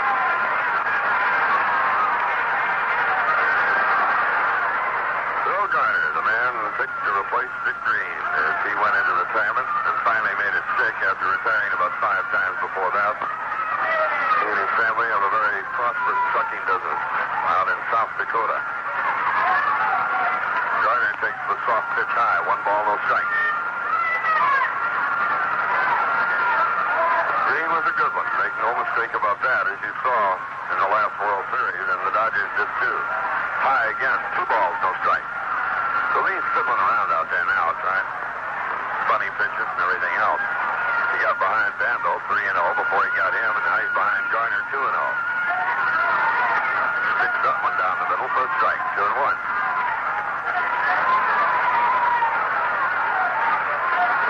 Bates will soon be back in his country come Tuesday. Drive out toward right field. Evans on the move toward the foul line and runs it down over the shoulder. Garner poked one a long ways out there, and he had to take it like an end going out for a forward pass. 2 men out. And Fosse retired on an excellent fielding play by Burleson in the 3rd inning. A shot right at his feet. It knocked him back on the grass, and he came up throwing to get right.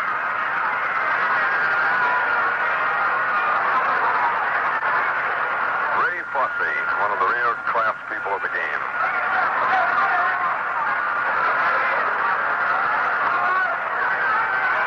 Again, the funny pitch by Lee, spinning softly and high. 1 ball, no strikes. He can't get that pitch to do what he wants to. He's only throwing it for a strike once all day.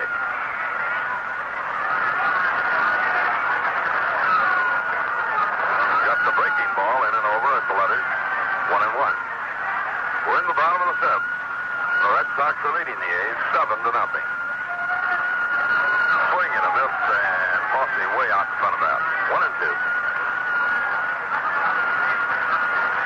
Baltimore plays tonight, and they'll have their ace going, Jim Palmer. Just missed inside. 2 balls, 2 strikes. Bonson has stopped warming up, and he has come into the dugout. Pitcher pitch, grounded foul in behind Bobby Winkle. Still 2 balls, 2 strikes. In case you just tuned in, the Detroit Tigers lost their 14th consecutive game today, 1-0 to Minnesota, a new club losing record. Here's the pitch, fouled off again in straight back. Still 2-2. And Milwaukee lost again to Ferguson-Jenkins, 4-2. The Dodgers shut out the Mets, 2-0. Here's the pitch, line drive, base hit. Oh, Fosse gets the hit. That's number 3 off late. And the batter will be Bert Campanella. Has walked and got a bunt single on the disputed play back in the 3rd inning.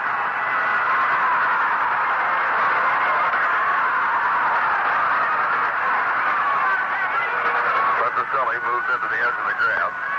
Cooper laying in just behind the runner, Fosse. Campanella lunges at a pitch, wanted to go to right field with it. No balls and a strike.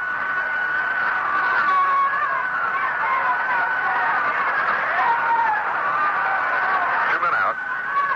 Lee works to Campy, and a pop-up coming back, just looking for it up into a tough sun, and he's got it for the out that retires the side. No runs, 1 hit, no errors, 1 left. We've finished 5 innings in the Oakland Coliseum, and Boston is leading the A's 7-0.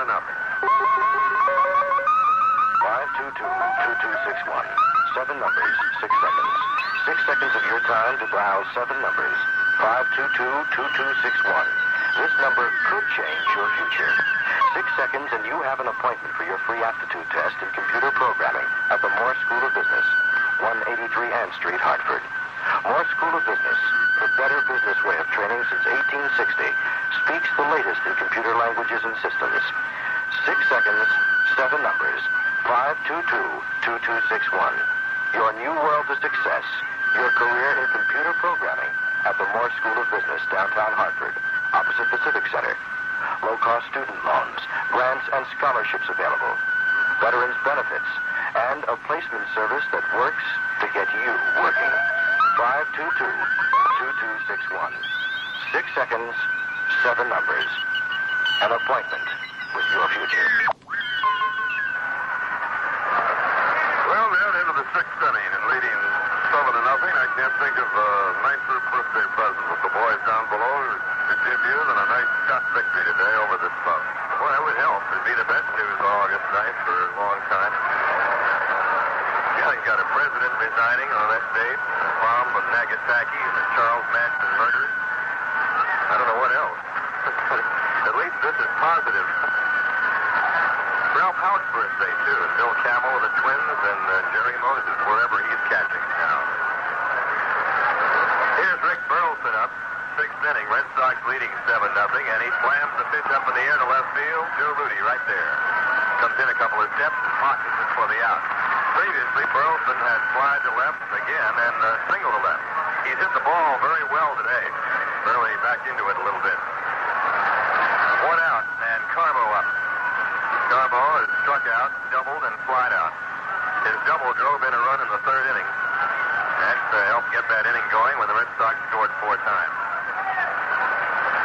The pitch is a little bit low for a ball. Jim Todd working on the mound for the A's into his first full inning of relief. Right-hander throws and short arms it inside. 2 balls, no strikes to Carbo. Todd faced 1 batter in the 5th, gave up a hit. But an out ensued as Petroselli was caught going into second base. pitch is a strike called. Dan Bunsen is the pitcher out there. I wonder how Todd ever started doing that. Bunsen came in. So Alvin Dark is going to trundle out his bullpen today, I guess. It's Stan Bunsen pitching, not Todd. There's the pitch is low. Todd was more of a free, extended thrower than Bunsen is. Bunsen looks like he's throwing darts out there. So Stan Bunsen has been moved in here for this inning. Pitch is a pitch inside for ball 4.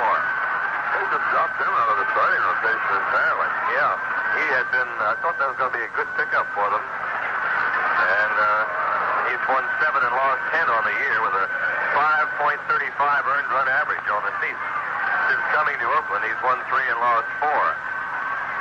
So Stanley Bunsen, a former White Sox pitcher and Yankee pitcher, is now working for Oakland. So Todd pitched to one batter, gave up a hit, but he was out on the play. Coming up, Denny Doyle, and he takes the pitch outside.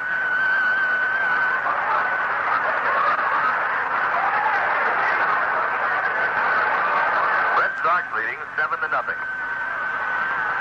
Doyle has hit a homer in 3 trips. Takes the strike. 1 ball, 1 strike. Denny hit a 2-run homer in the 3rd inning. His 4th of the year.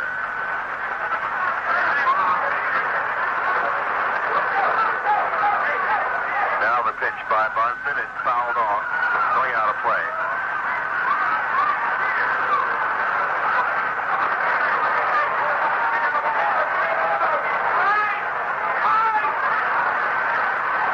Doyle gets back in. Robert Dennis Doyle. Mugsy to his teammates. Here's the pitch. And he nups one foul up the left field line down toward the bullpen area. He had another nickname with Philadelphia. I forget what it was. It wasn't Mugsy, but something else. Looking at his record, figure out his high for home runs to the majors. He's got it right now. 4. That's the highest he's ever had in 1 year. Ground ball to second. Taken there, going to second for 1. Can't be to first. Double. Don't stay to first base. They don't get the double play, even though Dennis isn't split in a stretch like that. Doyle forces Carbo 4-6. Garner over to Campanera. So they're 2 away.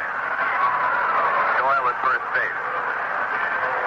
Cecil Cooper has flied to left, homered deep in right center, and singled deep down the right field line.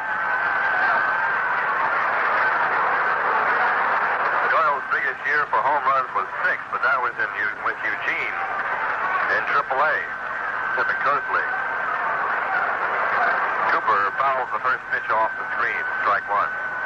Last year with the Angels, Doyle had 1 homer. He had 3 for Philadelphia in 1973, 1 for the Phils in 72, and 3 for the Phils in 71, 2 in 70. He's had 14 Major League homers. He's had 4 of them this year with the Red Sox. There's a foul back. The count on Cooper is 0-2.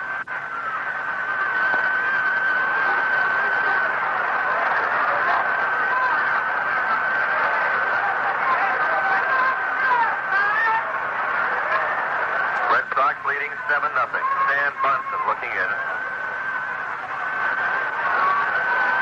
And Cooper fits one off foul. Bunsen jammed it. 0-2.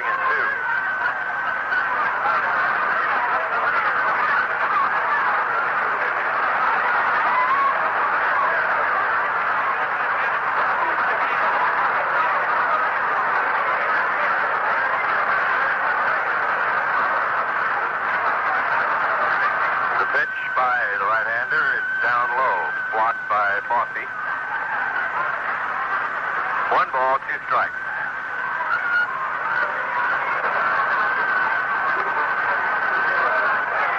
This is Bunsen's third appearance against the Red Sox this year, and his first in the uniform of the Oakland A's.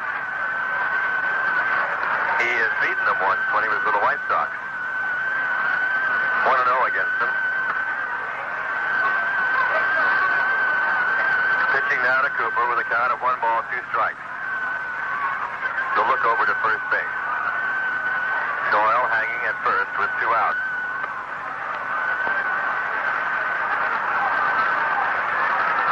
Here it is. Ground ball to second base. Garner has it. Throws over to first. Cooper's out. And the side's retired. No runs in the 6th inning for the Red Sox. They had no hits. They leave 1. And going to the bottom of the 6th inning, it's still Red Sox 7 and Oakland nothing. If you think it's time to purchase a new lawn and garden tractor, then it's time to visit your International Harvester lawn and garden equipment dealers in Rocky Hill, Haddam, and South Windsor, because they have a great tractor waiting for you.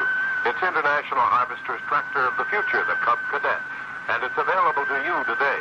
Cub Cadet models range from 8 to 16 horsepower. You'll be interested to know that the Cub Cadet has no belts or chains from the engine to the axle. Another feature is the Cadet's safe insured disc brakes. One of the best things about the Cub Cadet is its versatility. Imagine being able to choose from over 60 different attachments. You'll use your new Cadet for snow removal, weeding, feeding, and even landscaping. And even after years of outdoor abuse, the Cub Cadet keeps on working. See a Cub Cadet from International Harvester at the South Windsor Equipment Company, 89 Sullivan Avenue, South Windsor, E.P. Hayes Incorporated, 667 Cromwell Avenue, Rocky Hill, or at Highway Motor Sales, Route 9A in Haddam, Connecticut.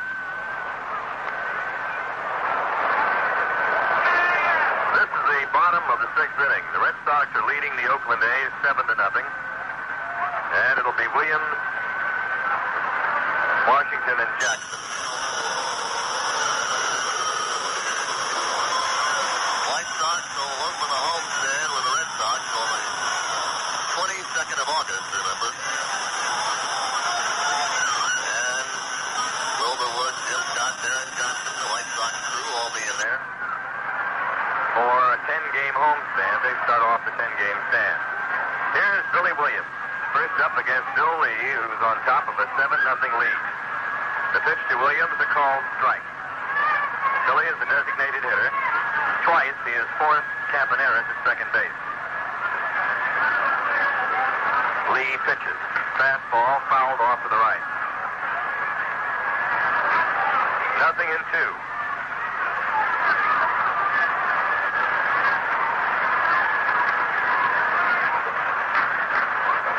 Cordell Washington on deck.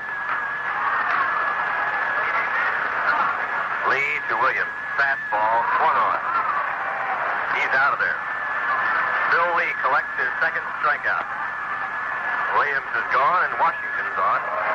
Cordell has had a fielder's choice and bounced one in front of the plate. A fair ball. Fisk didn't see it at first, then he got it. Washington thought it was foul all the time, and Fisk tagged him out standing in the batter's box. So he's 0 for 2.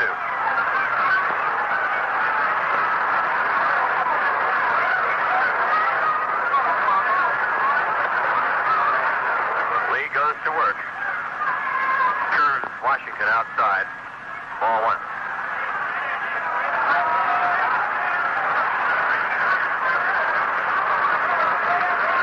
1-0 delivery. It's in the dirt. Ball 2. Nestor Shylock sends another baseball out to Lee. Lee leading 7-0. He has 3 of the Red Sox 6 shutouts this year. Bill's had 3 of them. 2 of them came in a row. There's a fastball up and in. 3-0 now. Wise, Pohl, and Moret have the other shutout. Here it comes. Strike called. 3-1. Nick Pohl has been throwing a lot. He's on this road trip for the team, and he hopes to be back by the homestand. There's a fly ball in shallow left center, back of shortstop, really, and Burleson tracks it down for the out. Washington pops to short, back on the grass.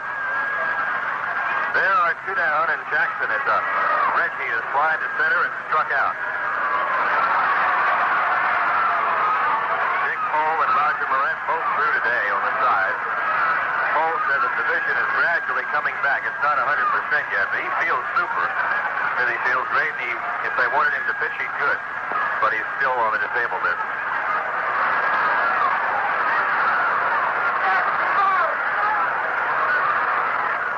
Lee going to Jackson, and Reggie takes a strike on the inside corner. Red Sox leading here 7-0. Lee has given up 3 hits. Pitching to Jackson, ball inside. 1 ball, 1 strike.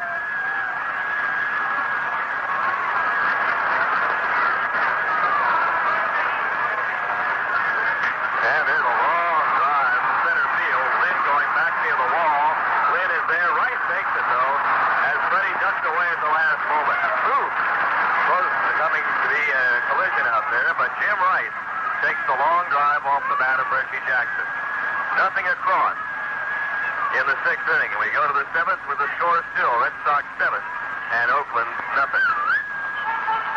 And this little chrome beauty over here was owned by a nice old lady who only drove it on Mother's Day to visit her nephew. To help you figure out what you're spending before you spend it, Hartford National has something special for you. An electronic pocket calculator. A $39.95 value for only $19.95. Just put $250 into your Hartford National savings account or open a new account for $250 and save on a pocket calculator. That's right. This baby's only $300 down and $51 a month for 3 years. It adds, subtracts, multiplies, divides, has a complete memory, shuts itself off automatically, and comes with a 1-year guarantee. And, of course, that doesn't include our small interest charge along with others. And also has an automatic percentage key. The pocket calculator from Hartford National Bank, $19.95. Only $14.95 if you're a favorite person. Another reason why so many people count on Hartford National. Calculator quantities limited, so hurry. And take a look at the needle point here on the armrests. And running boards are really back in style. Hartford National Bank. Member FDIC.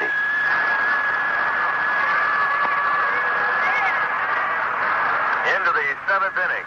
And Fred Lynn will lead off for the Red Sox against Stan Bunsen, who has lasted a full inning and is going to go another one.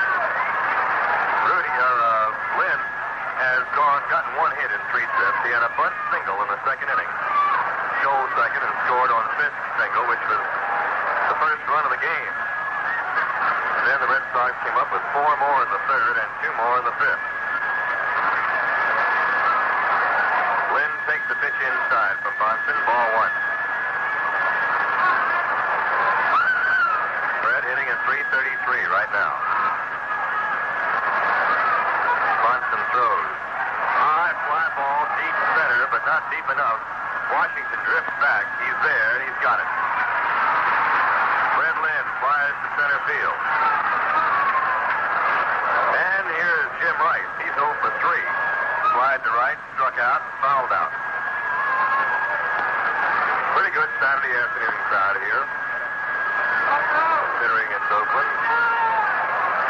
And they'll have probably a pretty good turnout tomorrow, and a family night on Monday. Ought to get about 30 or 40,000 in.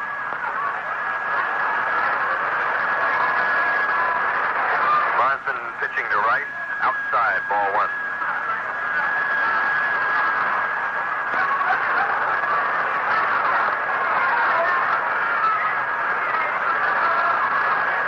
Right-hander works again, and Jim peels it foul. 1 ball, 1 strike. Red Sox got a run in the 2nd, 4 in the 3rd, and 2 in the 6th. And they've had the home run bats working today. 2-run homer by Doyle, followed by a solo shot by Cooper immediately. 2-run homer by Fisk a couple of innings later.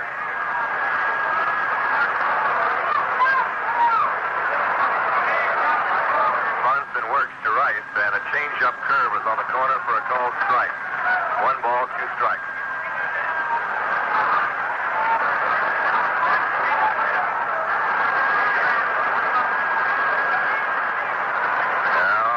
Leaning in, 1-2 pitch, fouled off.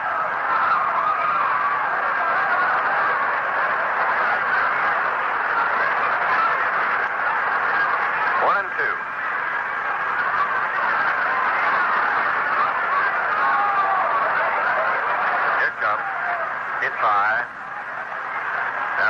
2-2. The kind of pitch that Rice struck out on earlier in the third inning. 2 balls, 2 strikes. 7-0. Red Sox lead.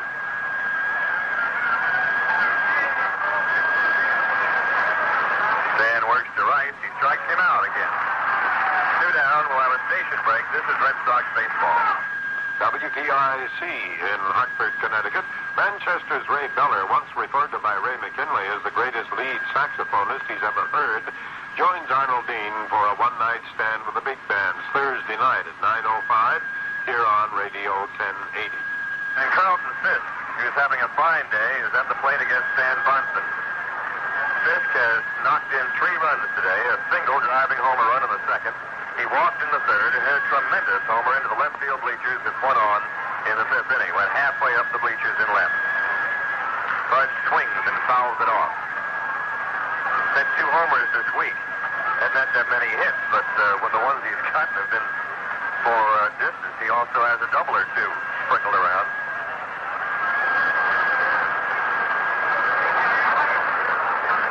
One strike to punch. He backs out, gets the dirt on the hand.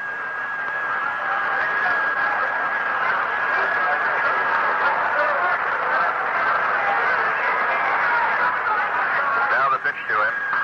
Grounds one foul to Zimmer, third base side. Fields it adroitly and cleanly and whips it around the horn. 0-2.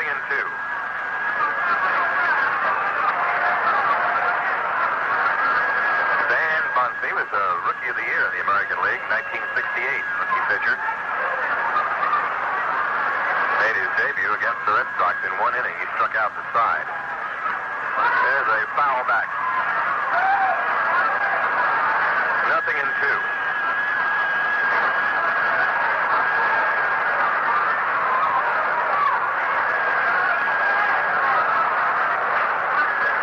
Red Sox 7 runs and 10 hits in the game, and no runs, 3 hits for Oakland. The A's have made an error. Bonson working, Fisk fouling it back. So it's still no balls, 2 strikes. Dick Bosman with a record of 7-3 against Louis Tiant, 13-11 tomorrow afternoon.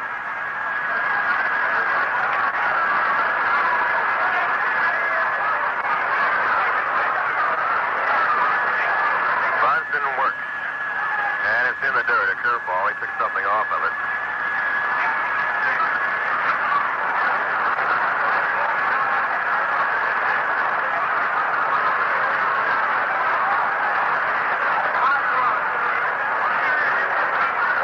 Down at Winter Haven, the Winter Haven Red Sox will be playing St. Pete. Well, they're on with us today down there. We're on all stations from Maine to Florida today. 0-2 pitch. Swinging strike. Fisk is out and 2 strikeouts that inning for Bonson, getting his first and second. And he retires the Red Sox in order. Going to the bottom of the 7th inning. Red Sox 7, Oakland 0. The Red Sox have been producing home runs at a tremendous rate, and Acme Auto Supply's home run sweepstakes have produced over 70 winners so far. The West Hartford, Britain, Waterbury, Bristol, and Manchester. They do things right.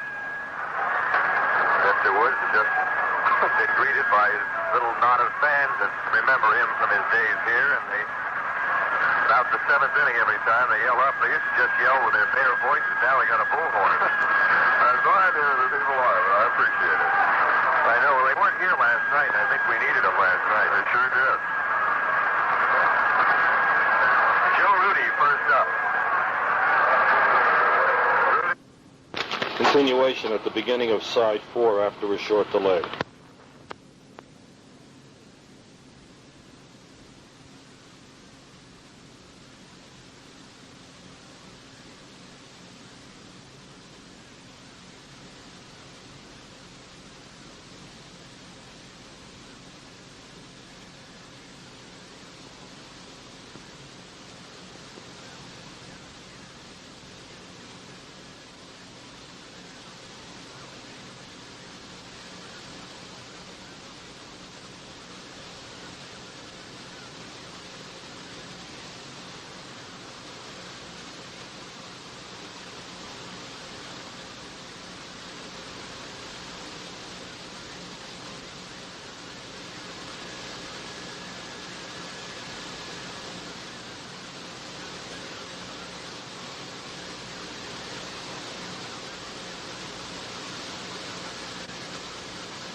and Morales is in with a stolen base.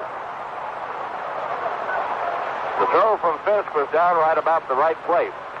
But right at the time when Aparicio had the ball seemed to be kicked out of his hand on a slide by Rich Morales. Morales is in with a stolen base. That was a delayed steal, too. Just as Fisk was about to lob the ball back to Tatum, Morales took off. Then Fisk adjusted nicely and threw to second, but the ball got away from Aparicio. Runner at second base. 1 out. The count is 2-2 to the batter, Herman.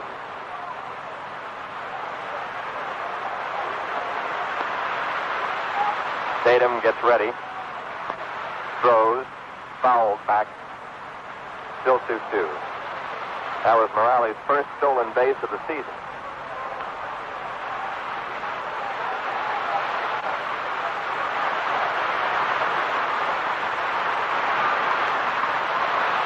Two balls, 2 strikes. The pitch. Strike 3, swinging. As Tatum's fastball moved away from the left-handed batter. There are 2 down now. Luis Alvarado coming up. He's had a perfect day. He has singled to left, hit a home run into the lower deck in left, and walked. He's scored 1 run. He also has been picked off base.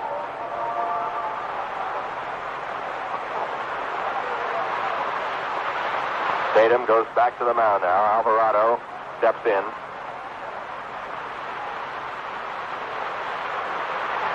Morales running at second base. White Sox ahead, 5-1, first game. Tatum throws, moves Louis back, ball 1.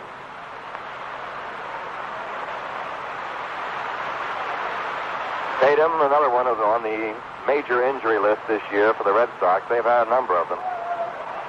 Yastrzemski, Aparicio, Tatum, Josephson, Griffin. They've all been there. Briefly, Reggie Smith, Rico Petrocelli, Danny Cater from time to time, Tommy Harper for over a week. Here's the pitch. Outside for a ball. Count is 2-0.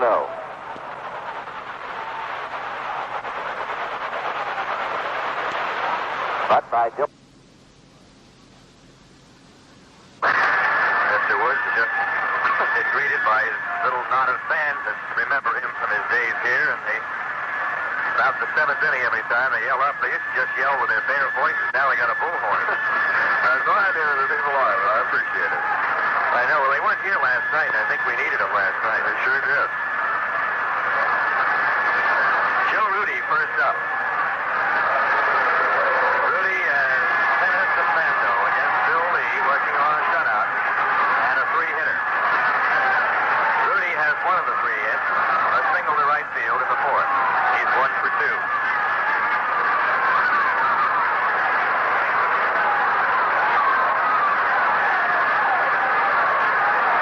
Lee working easily with a 7-run lead.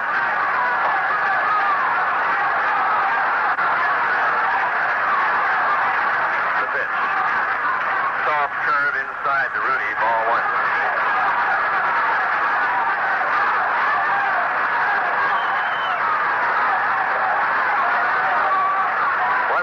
Strikes, Joe. Another one of the class people on this A's team. Foul back. 1 ball, 1 strike.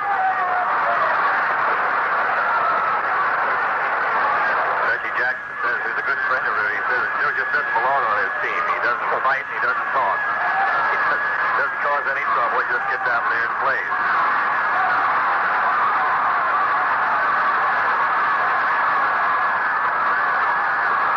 Pitches to him, and it's a hit in the air foul out of play, first base side.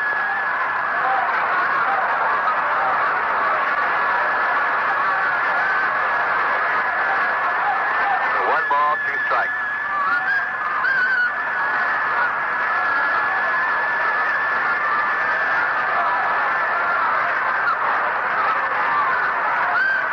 Lee waits for Rudy to get back in. Now he is. And Bill gets the sign and goes to work. Fastball lands into left field. It is base hit. Gets away from Rice. He comes up throwing, and it's a single for Joe Rudy. Nice try by Rice. Almost made a shoestring catch. But he fell in front of it and trapped it.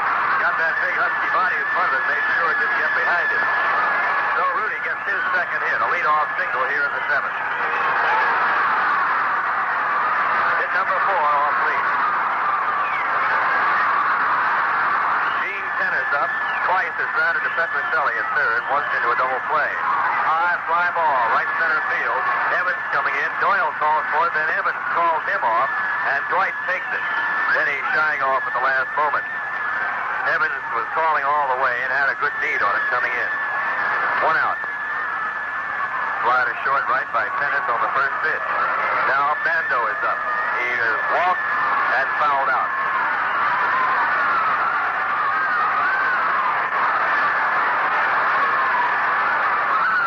Rudy off first to pitch to Bando. He throws it deep toward left center. Way back goes Rice. Can't get it. Home run. Sal Bando. It's 7-2.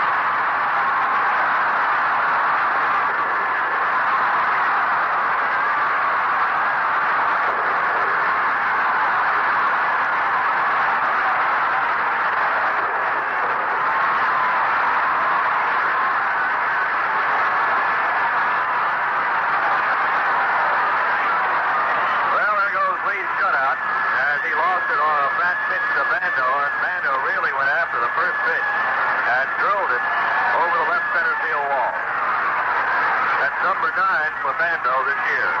Now has 44 runs batted in. Red Sox lead is now 7-2. 1 out, nobody on, 2 runs in. Phil Garner is up.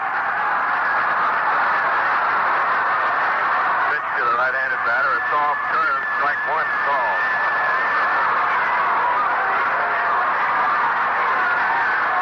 So Tennis and Bando went for the first pitch. Tennis popping out, and then Bando collecting the homer. There's a fly ball to right. Very high, toward the line. The run for Evans. He's got it in fair territory. 2 out. 2 put outs for Evans this inning. Shewaway and Ray Fosse coming up. Fosse has 1 hit. He singled his last time up, and Burleson made a good play on him in the third for a ground out.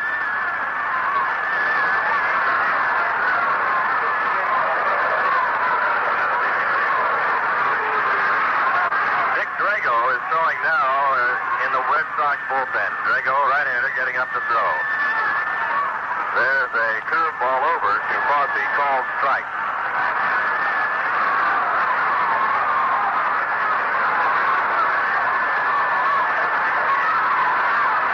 Now the pitch. It's high and tight. 1 ball, 1 strike.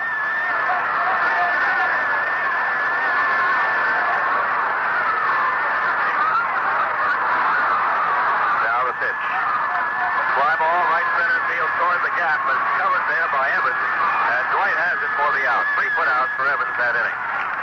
2 runs for the A's. They had 2 hits, including the home run by Sal Bando, and nobody left on base.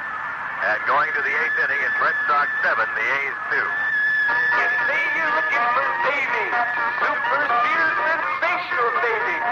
Step right up in the carnival of values all this week at Sears. Big values, big savings at the big sale this week at Sears. Save 50% on Sears Craftsman Chrome Edge Steel Cap and Die Set. Now on sale, $19.88. 11 taps, 11 dies, wrenches, handles, gauge, screwdriver kits. A great buy at $19.88. A big 50% savings. Weather meter. Sears Best Exterior Latex Paint is now on sale. Save $3 a gallon on this great house paint you've seen on TV. Guaranteed 5 ways in a big assortment of colors. And on sale now for just $9.97 a gallon. You save $3 a gallon. Sears Weather Meter for great American homes like yours. Save $1 a gallon on Sears economy priced, easy to apply interior latex paint. On sale now, just $1.97 a gallon. Come one, come all to the carnival of values all this week at Sears. Big savings, big values at your nearest Connecticut and Western Massachusetts Sears store. Tonight before a regular game in Atlanta. Ouch. Gone. Oh. That one is a wasp, Pop. Or something. Anyway, Now, the resumption of the suspended game of June the 12th has been called in curfew after 8 innings, where the Cubs trailing Atlanta by a score of 7-2. They'll resume that before the regular game tonight. Okay, 8th inning. Here we go. Dwight Evans and Jim Wood. Dewey up, and he is 1 for 2 on the day. A swing and a foul, backing out of play. No balls and a strike. Did he sing you? Yeah, I was reaching down there. He got part of it, didn't he? I don't know. I picked it out. Boy, they have bees out here in Oakland. There's a shot, foul down the left field side, up into the seat. 2 strikes on Evans. Evans, Petroselli, and Burleson. Drago continues to warm up. Bill Lee went up the runway toward the dressing room at the end of the inning. I don't know if he's going to come back and pitch tomorrow or what. Foul, right field side this time, and it's out of play. 7-2, the Red Sox leading in the 8th.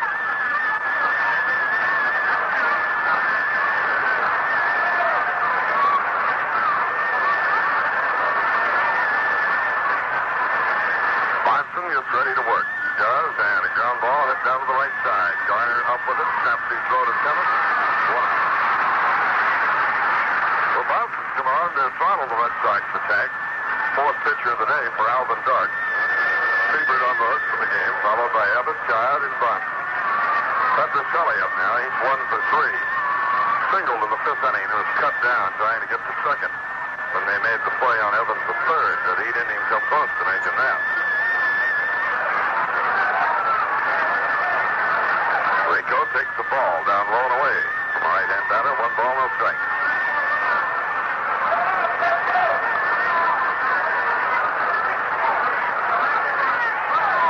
Kind of short on that pitch in there. Missed again with it. 2-0 the count. Airtime tomorrow will be 4:25 when Keon comes on to duel with Dick Bosman. Over. For a strike, 2-1. Dugout show will be at 4:15. And a late one coming up Monday night. 10:55 back east for that one. Works to Petroselli. Foul. Back here. Wasn't on a foul ball today. 2 balls, 2 strikes.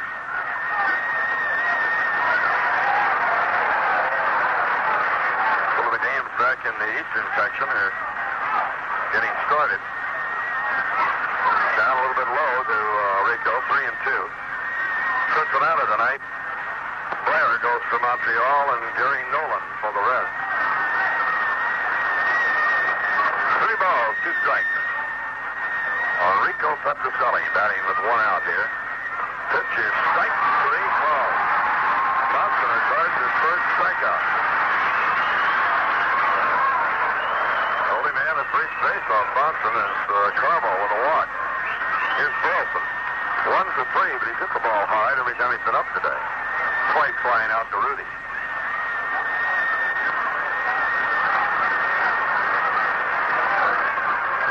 Has a funny pitch that he took a lot off of and didn't get it near the plate. 1 ball, no strikes.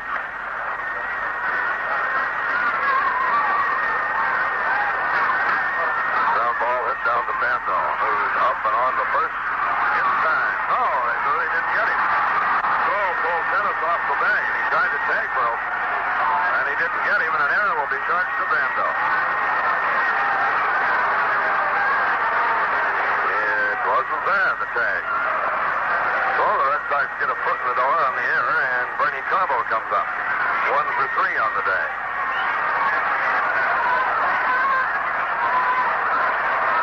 Second error that Oakland's made. Outfield moved around towards left on Carbo.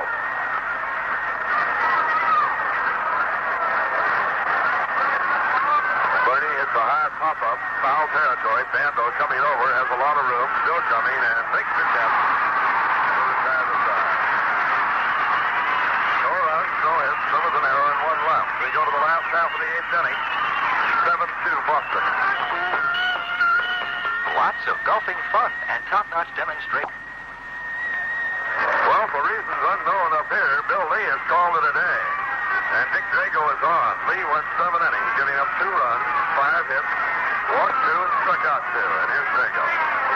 Dick Drago is starting to get some work now after having been out for about 3 weeks with a muscle pull or tear in his right arm. Drago has won 1 and lost 1 and saved 7. He has more saves than anybody else on the staff. McGee and Willoughby have 6 each. Drago making his 26th appearance and his 24th appearance in relief. He has started a couple of ball games. 1 and 1 on the year with a 4.91 earned run average. Drago has worked 40 and a third innings, given up 38 hits, struck out 21, walked 22, and given up 4 homers. And now the Oakland A's have Jim Perry throwing down in their bullpen. And Jim Burton starts loosening up in the Red Sox bullpen. You feel all kinds of movement around there. Top of the order's up, Bert Campaneris. First man that Drago must deal with. Pitch to Campy is swung on it, just for a strike. Campy has walked, had a bunt single, and fouled out the 5th.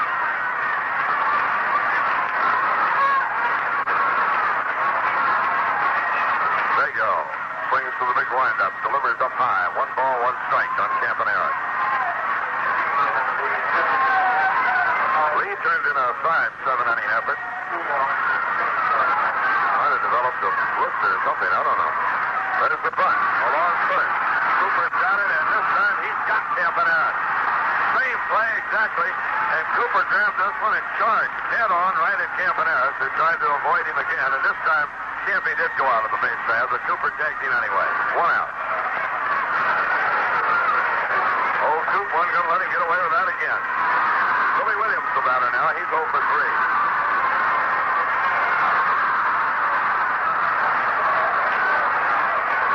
Outfield straight away for Williams.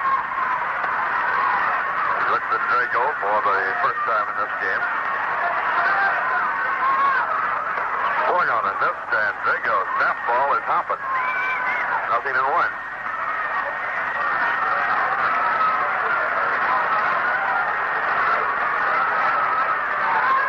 Feet close together. He takes the sign, swings for the motion, delivers, and just missed inside. 1 ball, 1 strike. On Bill Williams. Zimmer was a teammate of this fellow many, many years ago when he first came up to Chicago. Says he's one of the most quiet men around. Ball 2 up a little high, 2-1. Had some great years for the Cubs.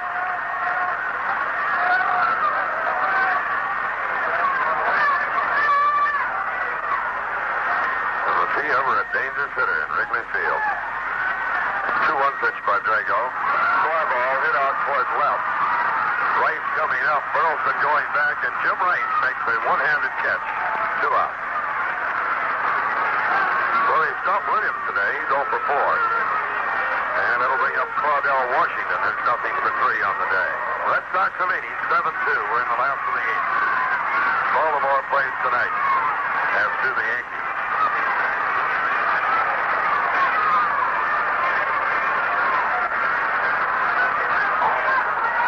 2 men out, nobody on. Drago trying to stow the A's away here in the 8th. Fastball, a little bit high, 1 ball, no strike. Dick Brashani called down to the clubhouse just now, and Charlie Moss, the trainer, answered. Dick said, anything wrong with Lee?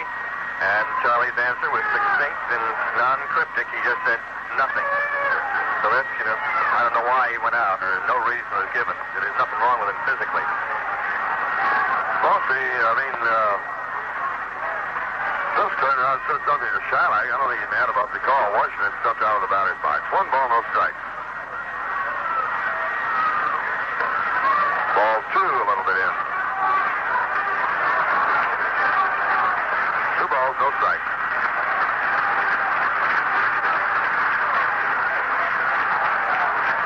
The next pitch by Drago is way inside, ball 3. Well, Drago on the brink of a walk here. And Jackson is on deck.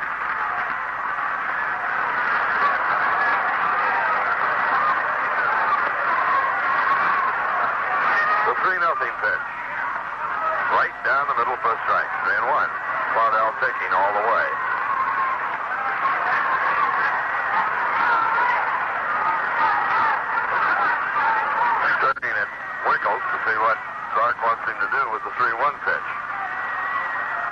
Drago pumps it in, and it's driven on a line right center field, base hit. It's going to get all the way to the wall. Cardell on his way to second base, and he has a stand-up double.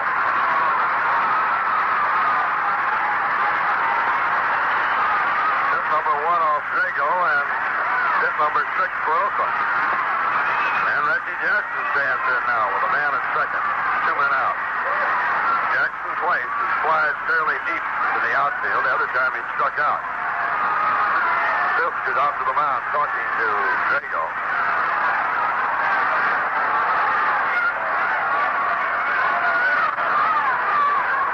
Conversation breaks up. Burton has stopped him warming up. And they have switched off now to Jim Willoughby. Willoughby is up in the Red Sox bullpen. Waddell Washington at second. 2 men out. And the dangerous Reggie Jackson waiting.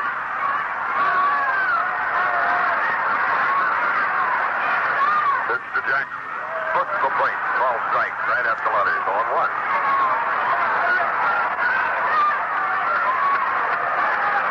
Never feel safe against this Crawford. He got him really nailed down to the mat in the 9th inning.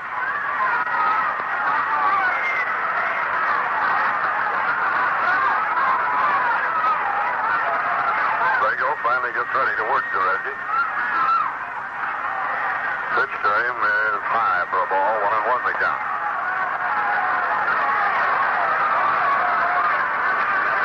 Crowd trying to stir up a little excitement here. A's are down 7-2.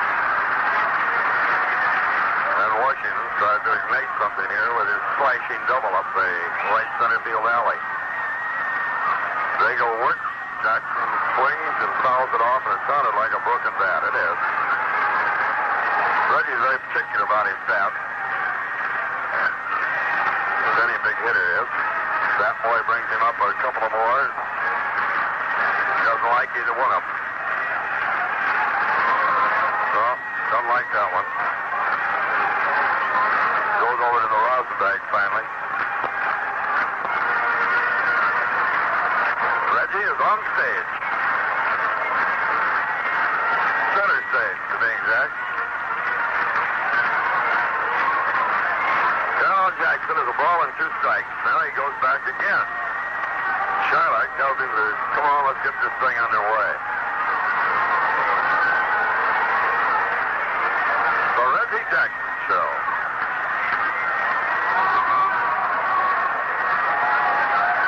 Washington at second, 2 men out. And the ball now has escaped Larry Haney out in left field, and he has to go get that. The time's called again. We'll have another pitch pretty soon. Just stick around, will you?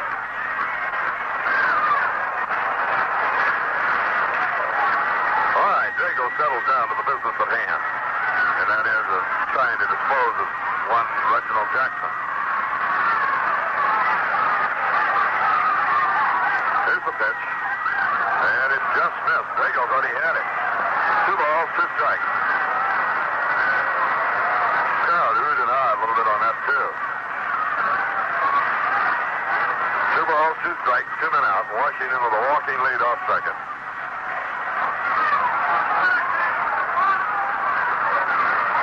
Drago set. Here's the pitch. Ball 3 is up high. Well, the count goes full now, 3-2.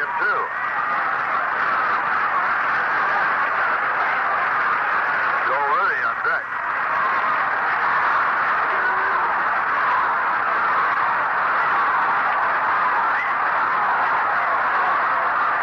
Drago looks in. Here's the payoff pitch to Jackson. Long drive, left field. Way back at the 1, he tagged his right. He's got it. Jackson went a long way to the opposite field, but Jimmy Rice took him on the track to retire the side. No runs, 1 hit, no errors, and 1 left. Through 8 innings, it's Boston 7 and Oakland 2. Larry's Auto Supply and SK Tools joined together for a great value in automotive tools. Hi, I'm Larry Dupre of Larry's Auto Supply in South Windsor. I want to tell you about one of our A.J. Foyt specials from SK Tools. A 7-piece SK combination wrench set. and it's sale priced at only $10.59. You save $12.64 if purchased separately. Larry's Auto Supply, Route 5, South Windsor. Open daily from 8 a.m. till 10 p.m. Saturday and Sunday from 8 a.m. till 6 p.m. Lots of golfing fun and top-notch demonstrations with golf pros Gigi Rodriguez and Lee Elder at the free downtown golf clinic, Tuesday, August 12th. Bring your putter and your lunch to the east end of downtown Hartford's Bushnell Park at noon on Tuesday, August 12th. Gigi and Lee will help you improve your swing, chipping, and putting. It's all for free at the GHO Golf Clinic, Tuesday, August 12th. Brought to you by the Downtown Council in downtown Hartford.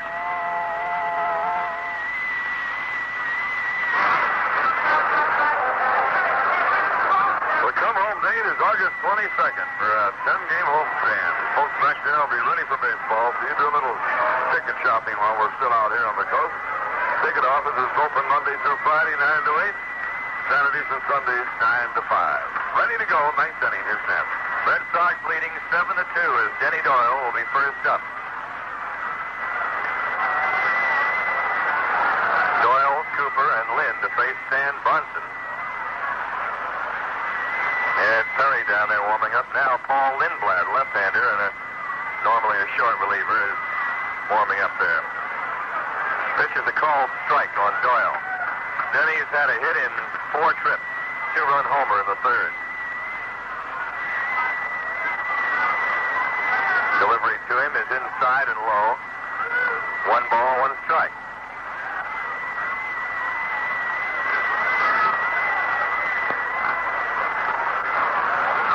Here comes. Off speed, ground ball to first. Taken there easily by Tennis. Steps on the bag, 1 out. We'll have a station break right now. This is Red Sox baseball. WTIC in Hartford. Here's the forecast. Cool tonight and fair with some fog in low-lying areas. Temperature in the 50s and 60s. Tomorrow is sunny and warm with the highs 90 to 95. Right now, 86 degrees. Cecil Cooper is up. He's 2 for 4 today. A home run and a single. Bunsen throws, and it's a strike call to Coop. Red Sox leading 7-2 as they bat in the 9th inning. The A's in their 9th will come up against Grego with Rudy, Tennis, and Bando. And it's melted foul down into the bullpen area in left field, where Lindblad is warming up. No balls, 2 strikes.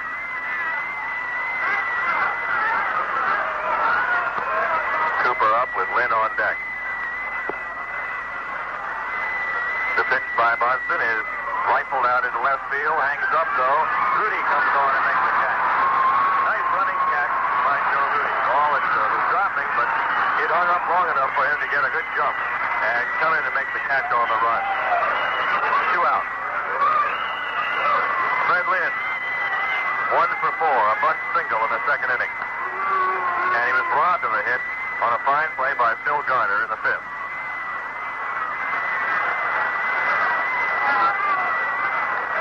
Right-hander Bunsen works, and Lynn tilts the line drive past short into left field. Base hit number 2 for Fred this afternoon. He's 2 for 5. And that was the first hit given up by Bunsen. Coming in and a fine long inning, long release job today.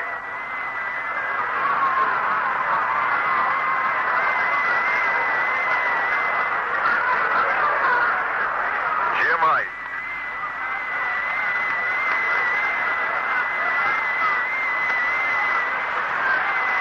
Here's the set and the pitch by Bunsen. Ground ball to third. Bando backs up, takes it, throws to second. Fourth out on Lynn, and that ends the inning. Rice now 0 for 5. No runs, 1 hit, and 1 left. And after 8 1/2, the score is 7-2 Red Sox. Will this be the year for the Red Sox? They're out to win the pennant, and aggressive hitting could prove to be the key that makes it happen in 75. Hartford Courant sports editor Bill Newell said in a recent column that the Red Sox have surprised a lot of people because, as he puts it, it isn't that often that a team with a shaky pitching staff can be carried so long and so well by smoking bats. Unless the Sox can keep the bats burning for the next couple of months, the banner will likely go to whatever team can get its pitching straightened out. according to the current sports staff. Whatever the season brings, you can keep up with the standings and the stories behind the scores through daily reports in the Hartford Current. As pennant fever starts to mount, you'll want to know all the details, and the Hartford Current is where you'll find them. From spring training to the World Series, baseball fans can depend on the Hartford Current.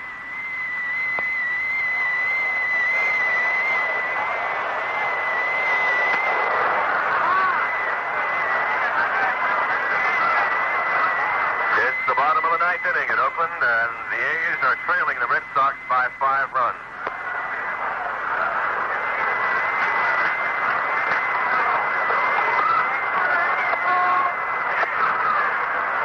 Official American League attendance, incidentally, passed the 10 million mark today. Big sign up the planogram. American League 10 million mark was passed today. Fine job by a lot of clubs in this league that are better this year than last. The Oakland A's are about 200,000 better. Cleveland is up this year. A couple of other clubs. Of course, the Red Sox are up. The Yankees are up over last year. Fine season for baseball, and it hasn't been buried yet. So the Red Sox with a 7-2 lead in the ninth. Dick Drago trying to nail this one down for Bill Lee. Still no reason given for Lee leaving the game after pitching to the 6th and 7th innings. The first pitch is outside to Joe Rudy. Ball 1. Rudy is 2 for 3. Singled in the 4th and the 7th. Jim Burton and Jim Willoughby at work in the Red Sox bullpen, left and right-handers. Rudy up with Tennis on deck. Dick Drago leans in for the sign. Pitches. Strike called. 1 ball, 1 strike. Lee went 7 innings, good inning. 5 hits, 2 runs. His shutout spoiled on a 1-out home run by Bando with Rudy on base.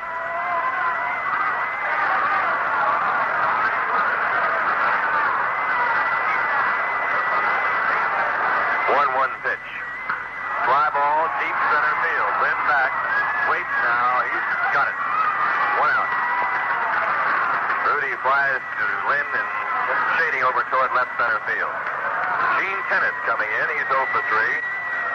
Grounded out twice, once into a double play, and flied to right.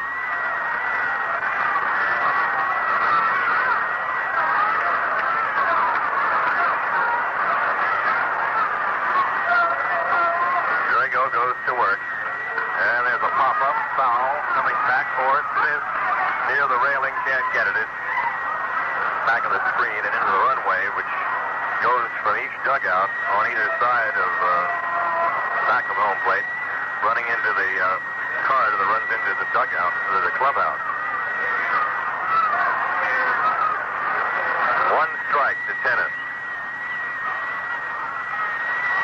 The wind-up by Drago and the pitch, a change-up, it's low. 1 ball, 1 strike.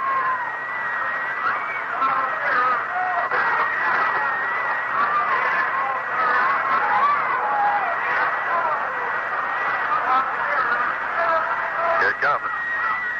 Strike 2 call. 1 ball, 2 strikes. That suspended game that Atlanta will be playing with Chicago, they have about 1 inning to go with Atlanta leading something like 7-1. Wyatt will be pitching for Chicago and Necro for Atlanta in the ninth. Then they'll play the regular game. Swinging, strike 3 as Drago dropped down, threw him a sidearm curveball, and it really fooled Tennis. He had a very weak swing at that one. 2 out. First strikeout for Drago. And with 2 gone in the ninth inning, the batter is Sal Bando. He was the one that spoiled Lee's shutout with a homer in the 7th. Other 2 times up, he is fouled out and walked. Drago gets the sign and goes to work. Strike swinging.